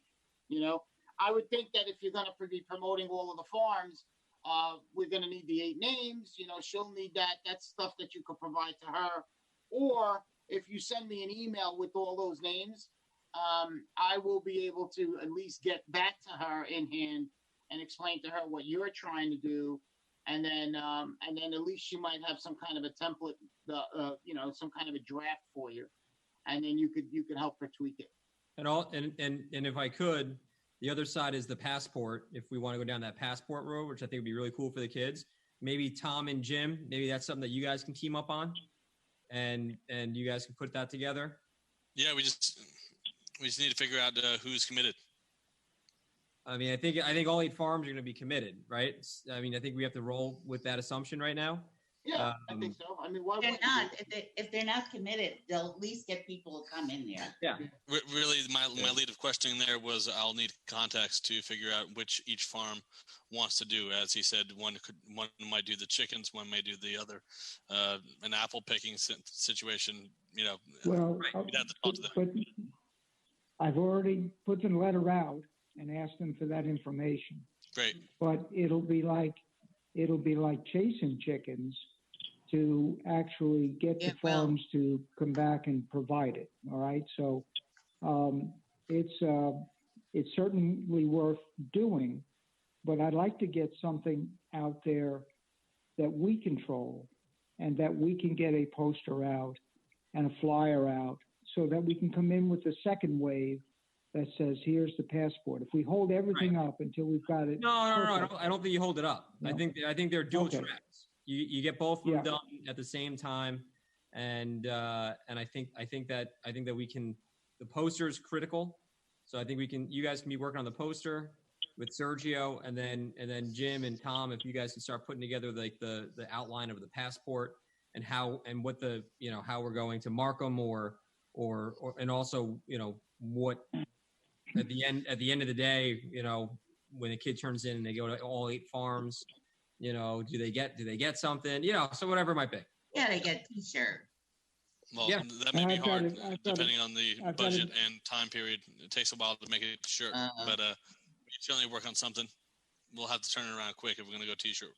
I really think that you'll miss the point if you don't put up the signs where we've got, like at Town Hall and Yeah. the other sprinkling throughout the town, because they're really a great attraction. They get people. And we need to hit the schools too. Yeah, we'll talk to the schools to see if they can promote them as well. This way they can help us out. Right. I think we have to just manage some expectations. I think obviously we're a little late on the 8 ball here, which I understand, but I think we're setting ourselves up for something really cool next year. And so if we can get this off the blocks, clean and have a good day, obviously weather is going to be a factor, but hopefully we can cross our fingers and toes and legs and arms and hands and everything in between, and we get blessed with a good day weather-wise, then I think it's going to be a great thing for us to build upon next year when hopefully COVID isn't as paramount and we have more time to organize. But I think it's just that farms are just critical assets for our community. And when Tom threw this at me, I thought it was such a good idea that we had to jump on it. So Yeah, it's great. At least we don't have to worry. You're outside and people can come and enjoy themselves. I think this is great. And I'll tell you, even if the weather, God willing, the weather cooperates, but even if it doesn't, this is a great first step to raise awareness. You'll be promoting stuff that I'm telling you, people just haven't seen it. Yeah, I agree with you. It's great. It's unbelievable. So Greg, if you could get me a list of the farms, maybe their website. You don't even have to go that crazy, but if you have their website and contact, that would be great too, because I can do something on our website for that. But if you get me the list, I will send it to Lynn. I will talk to her in the morning, and I will let her know what we're looking to do and that we need it right away. Okay, if for some reason I can't get it to her overnight or to you overnight, the Westchester Farm Trail has a list of farms on it. Those are, the names I just gave you, and I will send that to you as well. Okay. So there is other information available at various websites and other resources. We also have some information from the town as well that shows where the farms are. So we need to, kind of load all that up to make sure it's available. But the first is to start identifying the farms that are participating, and I'm assuming all. The only one that I've got a question mark, and I need to call Bry at White Oak to see if he is going to be available for this on that date. Because he's got a sawmill that he's got operating, and that's quite interesting just by itself. Right. So while he's not, he was selling maple syrup, but he's not producing maple syrup now at this point. So that's it. I think we've got to start here. We'll have to keep track of this and touch base with each other probably weekly until we've got this in the can. I agree. And I would also put on there that, we may want to hold the 8th as the rain date, just in case, just to make sure we have a plan B. Tom, what do you think of that? Yeah, I think that works. We just need to again, confirm with those 8 farms that they're open on a Sunday or both days. Yeah, that's true. I really think you should try and do it over multiple days. I mean, if you really want them to go to all eight farms, there's no way you can possibly do that with a child in one day. You're going up and down. True. Yeah. That's a good point. And just in terms of that passport real quick, Jim, what I was kind of thinking was each of those 8 farms, and maybe we need to have a second conversation with these farms, is rather than it just be a stamp, it could be go feed the chickens at Fable, go pick the apples at Thompson. So it's an activity for children to do. Yeah. Yeah, that's really cool. We could even go digitally with it too, where you take a picture of your child doing those things, and we give you an opportunity to put those pictures in a format, and then you kind of submit those pictures to us. Very cool. Yeah, if it's tagged on social media, that's extra advertising to the farms. That's actually a really good idea, Jim. Exactly. That's a great idea. Awesome. All right, so we got some work to do, but I think people are excited, and there's one thing I'd like to check on, and that is if it's going to be multiple days, if we started on the 7th, what days would then be multiple? We can go out a week after that if you wanted to, or we can just go 7, 8, 9. I think you just do 7 and 8. Yeah. Seven, At least for 7 first. and 8. So we'll just call it fall farm weekend. Yeah, that's it. All right. So 7th and 8th. All right, that's what we'll settle on. And then possibly next year you go Columbus Day weekend to make it a little bit earlier, so you have 3 days. Just throwing it out there. Yeah. We'll see. I know usually Sergio's busy with the street fair that weekend, but That's right. Yeah. Oh, that's right. Yeah. We didn't have it this year, unfortunately. Yeah. But no, I think this is a great start, and I think this would be great for the town and great for our farms, and gives people a very safe activity to do for that weekend. So I really appreciate everyone's help, and we'll stay in touch with this as we develop it more. Great. So, Supervisor, just like to make 2 quick announcements, and I really appreciate guys you bringing me in on this because I'm really enthusiastic about it. But just 2 quick announcements, and then I'll go. It's we are hosting a virtual debate with Senator Harckham and Rob Astorino, as well as Stephanie Keegan and Kevin Byrne, and it's going to be Saturday at 7 p.m. And I'm going to put the link out for Zoom, so if anybody's interested in that, we have firm confirmations from everybody. And we are also looking for our portion of the Arts and Culture Committee for members to sit on that committee. I have members. I have people. Great. Send them over. So, Matthew we're has trying them. to put that together because that's also an initiative that the town and the chamber is working on together, and we're looking to move that forward. And the supervisor I know is very anxious to move that forward as well. He's very enthusiastic about it. So anyway, those are the 2 things. I'm sorry that I know they're off topic, but I really appreciate you guys bringing. No, that's good though. It's good. Awesome. All right. Thank you, everyone. Appreciate it. Thanks for your time. Thanks for hanging in there with us. I'll connect Thank everyone you. via email, so this All way right. we can all continue to collaborate on this initiative. Yeah, Greg, if Good you meeting. get me the names, the sooner the better. Just the names will be fine. All right. Okay. Thanks, guys. That'd be great. Appreciate it. Thank you, my friend. Jimmy, you're staying put. Tom, Hey. you have a great night. You too. Good night, guys. We brought this up a couple of months ago, I think, regarding herbicide use in our local parks. We went back and forth. We've been working on the staff level of trying to figure out a way forward to provide some transparency and education for our residents, and I think we came up with a solution. So Jim and I wanted to bring it to the town board. Essentially, what we're going to do is rinse and repeat with the water department's flushing notification. And we've talked this through on this, like I said, with our staff who can help make this happen.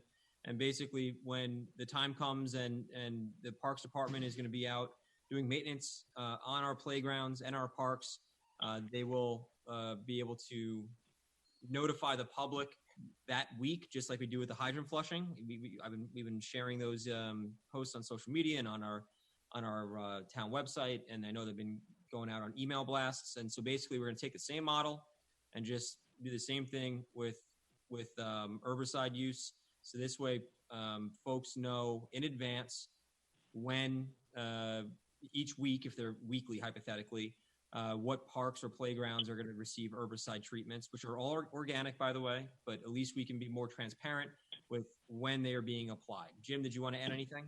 Correct. Really, it's an educational piece. I think it's important for people to know what's going into these playgrounds. Usually, it's like a lemon oil base or an orange skin extract. But people have to understand that they'll smell these different things, and that's exactly what it is. Just all organic herbicide. So, it's a very important educational piece for everyone to learn about. We'll put up details regarding the product that we're actually putting in so parents can read up on what we're putting into the ground there. Excellent. And the other thing that Jim and I have talked about is updating on the Parks Department. They have the map of all the different pocket parks that we have here in town. And so we're going to look to update that probably Q1 of next year, and include, when we update that, we're also going to include when they were last treated with herbicides. So this way, it provides a little bit more transparency when people check out each park. Let me ask a question, Jimmy. As you guys go through the summer or whatever, do you ask your men when they go out to do whatever at a park? Tell me what's broken there. And write it down so I know what I need to be replacing. Are they supplying you with that information? Yeah, absolutely. We're really looking to next year not hire, but have someone trained in staff to be our go-to person on safety at playgrounds. So there is a class that is offered in the country that I guess you can take online now, actually. So we want one of our staff, one of my grounds, take that class, possibly even one of our mechanics to take that class to be our point person on those items. But yes, commonly if there is a piece broken, it's reported to me, and we purchase whatever item needs to be purchased, and we make that fix.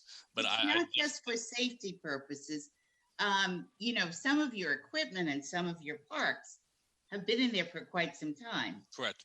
And if you did what used to happen, which is they would lay out within their 5-year budget, capital budget, we're going to replace the equipment here, this year, the next year. And that might be an easier thing to do, because I got to think most of it is old. I was actually just talking to the town supervisor today about that very item. So we'll add that to the capital budget as well. And I already have a priority list of which playgrounds need to be, have a facelift, and we'll get that in your hands, and you can kind of take a look yourself and see what you all think about those handful of playgrounds that really need some help. At the very least, it helps us financially plan for the improvements to those playgrounds. And so even if it's not right, even if we start looking at 2022, saying, okay, these are the playgrounds, here's a playground a year that we're going to go improve. At least we know when we're preparing our budgets and we're getting ready for our finances, preparing our budgets and our finances, at least we know what we're looking at to accomplish 2 years down the road. Yeah. And so we can work towards that collectively. And that's something. Yeah, it's not such a big hit. Yeah, no, it is. I mean, and those playgrounds are not cheap. They are not cheap. So we do need the time to financially prepare for whatever enhancements we're going to make there. And so that's something Jim and I are going to get together over the next 2 weeks, and we're going to start putting that into the capital improvement plan. Yeah, over $100,000 at the cheapest. So, it's expensive. So to really have a plan there is going to be important. And it's important that you have some kind of clue as to whether the swings need to be taken down because they're so old or whatever. But it's to me, it's just something that, I know you've got staff that goes out to each park, or hopefully they do. Right. Just write it down. Right. Yep. So that's the latest with the herbicide. That's the latest with the herbicide notification, and we're just going to wrap up. Jim, if you want to stick around, because I think this might apply to you. I hope he's still on because we're very late. Matt Geller, probably where he is, from Best Foods. Thankfully, it's not 11 o'clock by him. He's in sunny LA. Well, 8 o'clock. And it's only 8 o'clock there, so night's just starting. But we're pleased that he's still with us. So as a reminder, this is Best Food Truck. We brought Matt on a few weeks back to discuss the possibility. He runs this national company that manages food trucks in communities and cities across the U.S. And I think he must have just gotten up. Where is he? Oh, he's connected. But yeah, last meeting you mentioned how excited I was texting you while the meeting was going on. You were. I know you were. Yeah. So now you get to. I'm glad you're on. But so at this point, I think that we've identified a few spots that we want to talk to Matt about, and with using of course with our town attorney, hopefully finalize a term sheet so that we can begin at least a pilot program. There he is. Hey Matt. At least a pilot program for the rest of the year. And I know that we're working with our town clerk and our town planner, director of planning, to update our peddler laws, which is very important. But Matt, how you doing tonight? Thanks for sticking around. I'm doing great. No problem. It's easy when it's on Zoom. Yeah, absolutely. Yeah, right, exactly. So, Adam, do you want to jump in here and just kind of lay the groundwork so that we can update everyone as where we are? Sure. The idea is entering into agreement with Best Food Trucks for a mobile food vendor management pilot program.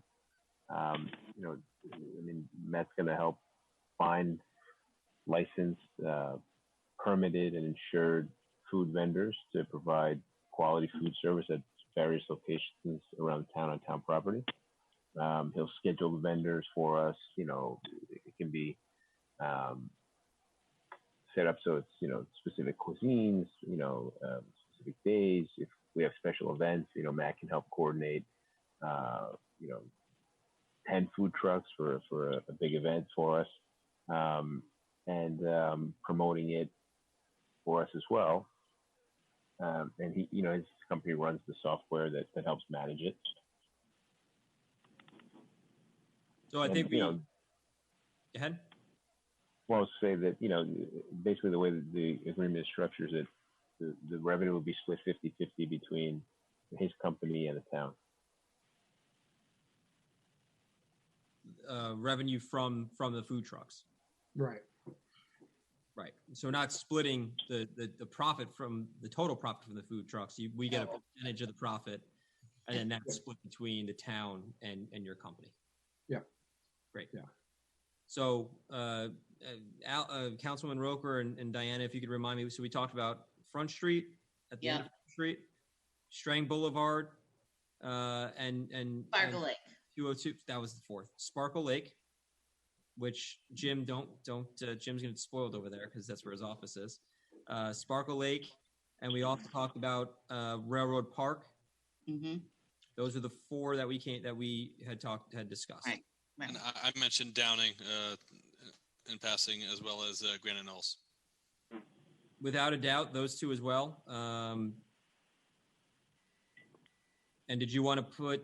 This is just a pilot, right? We're just talking about the pilot we're going to work on to the end of. Okay. Yep, this is just for the pilot. But did you? Okay, so we've got 1, 2, 3, 4, 5. So that gives us 6 locations, Matt, within town. That's great. It's a great start. And hopefully that's a good enough start. And we can provide you the times of operations, and of course, making sure that they adhere to all the local laws and are certified by the Department of Health. All of those parameters will be included. And we will be providing the Department of Health the schedule up front. So, our hope, we always usually schedule a month and a half out. Great. So the Department of Health, when we do that here with all of our county and city locations, we make sure that they know where the trucks are. Just for inspection's sake, it's a whole lot easier to send inspectors to places trucks are going to be as opposed to. They don't work like that here. You got to go to them. Okay, that's a whole lot easier. You've got to go to them. That's the way they work in Westchester. Okay, but yeah, we'll have a couple things. It sounds like all the locations you chose are easy for them to access, easy to park. Easy for people to find, and those are the most important things. We usually do a little Google Earth site map type of thing, just so that we like to give them like an X marks the spot. So Perfect. They know exactly where they're parking. Perfect. And all that pops up in the app when they book it, and then they can also refer to it later. Great. That sounds. So the one thing that does come up in municipal locations is a truck shows up, and this has probably happened, Montreal, probably like 4 or 5 times in 6 years I've been doing this. But what happens if the truck gets there and someone's parked in their location? Diana, do you want to take this one? Your people can't go to these locations. That's correct. And the locations that we have chosen, there isn't anybody there now. Okay, great. I think that's a good start for us. Right. That's perfect. It'll be fun. So are there any questions from the board? Any questions from board members? Yeah, I have a question. Go ahead. Do we get to pick what trucks we want in Yorktown? so what we usually do is we make our roster. I'm going to share that roster with you. We're going to hope that you have some input. And I always like to talk to everybody, say, what cuisines do you think are going to work? Is this type of cuisine going to be better over here or over there? But what we start to see pretty quickly when we're managing these locations, we see how well they do. We see their reviews. We see all of that. So while, I like to get feedback when we first start, it usually takes about 2 or 3 weeks to see the patterns that result. And you'll be able to see all of the reviews. And if people aren't doing a good job, we stop sending them. If people don't like them. And we even have a thing on our website. If you see any of our menus, if someone looks at the truck and goes, man, I would never eat off that truck, they can click a little thing that says they don't have to order to give us a review. They can tell us right from a little link that says, hey, this truck made me uncomfortable because maybe it was dirty or, Yeah. Okay. That's great to know. Yeah. Awesome. Great. Any other questions from the board? No? Is midnight dinner. Sounds Midnight good. lunch. I can use some dinner right now. Perfect. We've been going at this for 5 hours. Yeah, we could eat right now. It's a little short notice, but Just went down to Sparkle Lake. There you go. Perfect. Well, Matt, we do appreciate you staying on, and I know it was only a quick conversation, but I think the board's supportive, and we're looking forward to moving this forward All right. to get this pilot project off the ground. Sounds good. Thank you so much. Thanks for having me. Appreciate it. Bye. Thanks. Adam, you sent me the resolution for this one already? Yes. Is the board comfortable if we read the resolution in, or do you want to wait till next week? Let's do it. So we could read it in, get it done.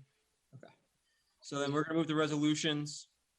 Adam, if you could just also do me a favor and please just send Diana the copy of the resolution so she has it in writing. Sure. All right, and we'll start here. Resolve that the supervisor is authorized to execute a pilot agreement with Best Food Trucks, Inc. for a mobile food vendor management program. Revenue generated by the agreement shall be evenly split between the parties. The term of the agreement shall expire on December 31st, 2021. I'll entertain a motion. So moved. Okay, second. Aye. Seconds. All in favor? Aye. Any opposed? Motion carries. We also have another resolution coming out of closed. This is for the police department, and there are actually two, so we'll take them together. Be it resolved that Justin Foley, police lieutenant, will have his civil service status changed from probationary to permanent effective October 14th, 2020. And be it resolved that Michael Woodard, police sergeant, will have his civil service status changed from contingent probationary to permanent effective October 14th, 2020. Entertain a motion. Second. Second. All in favor? Aye. Aye. Motion carries. And Diana, I'll hand this to you before I leave so you have it. Thanks. Okay.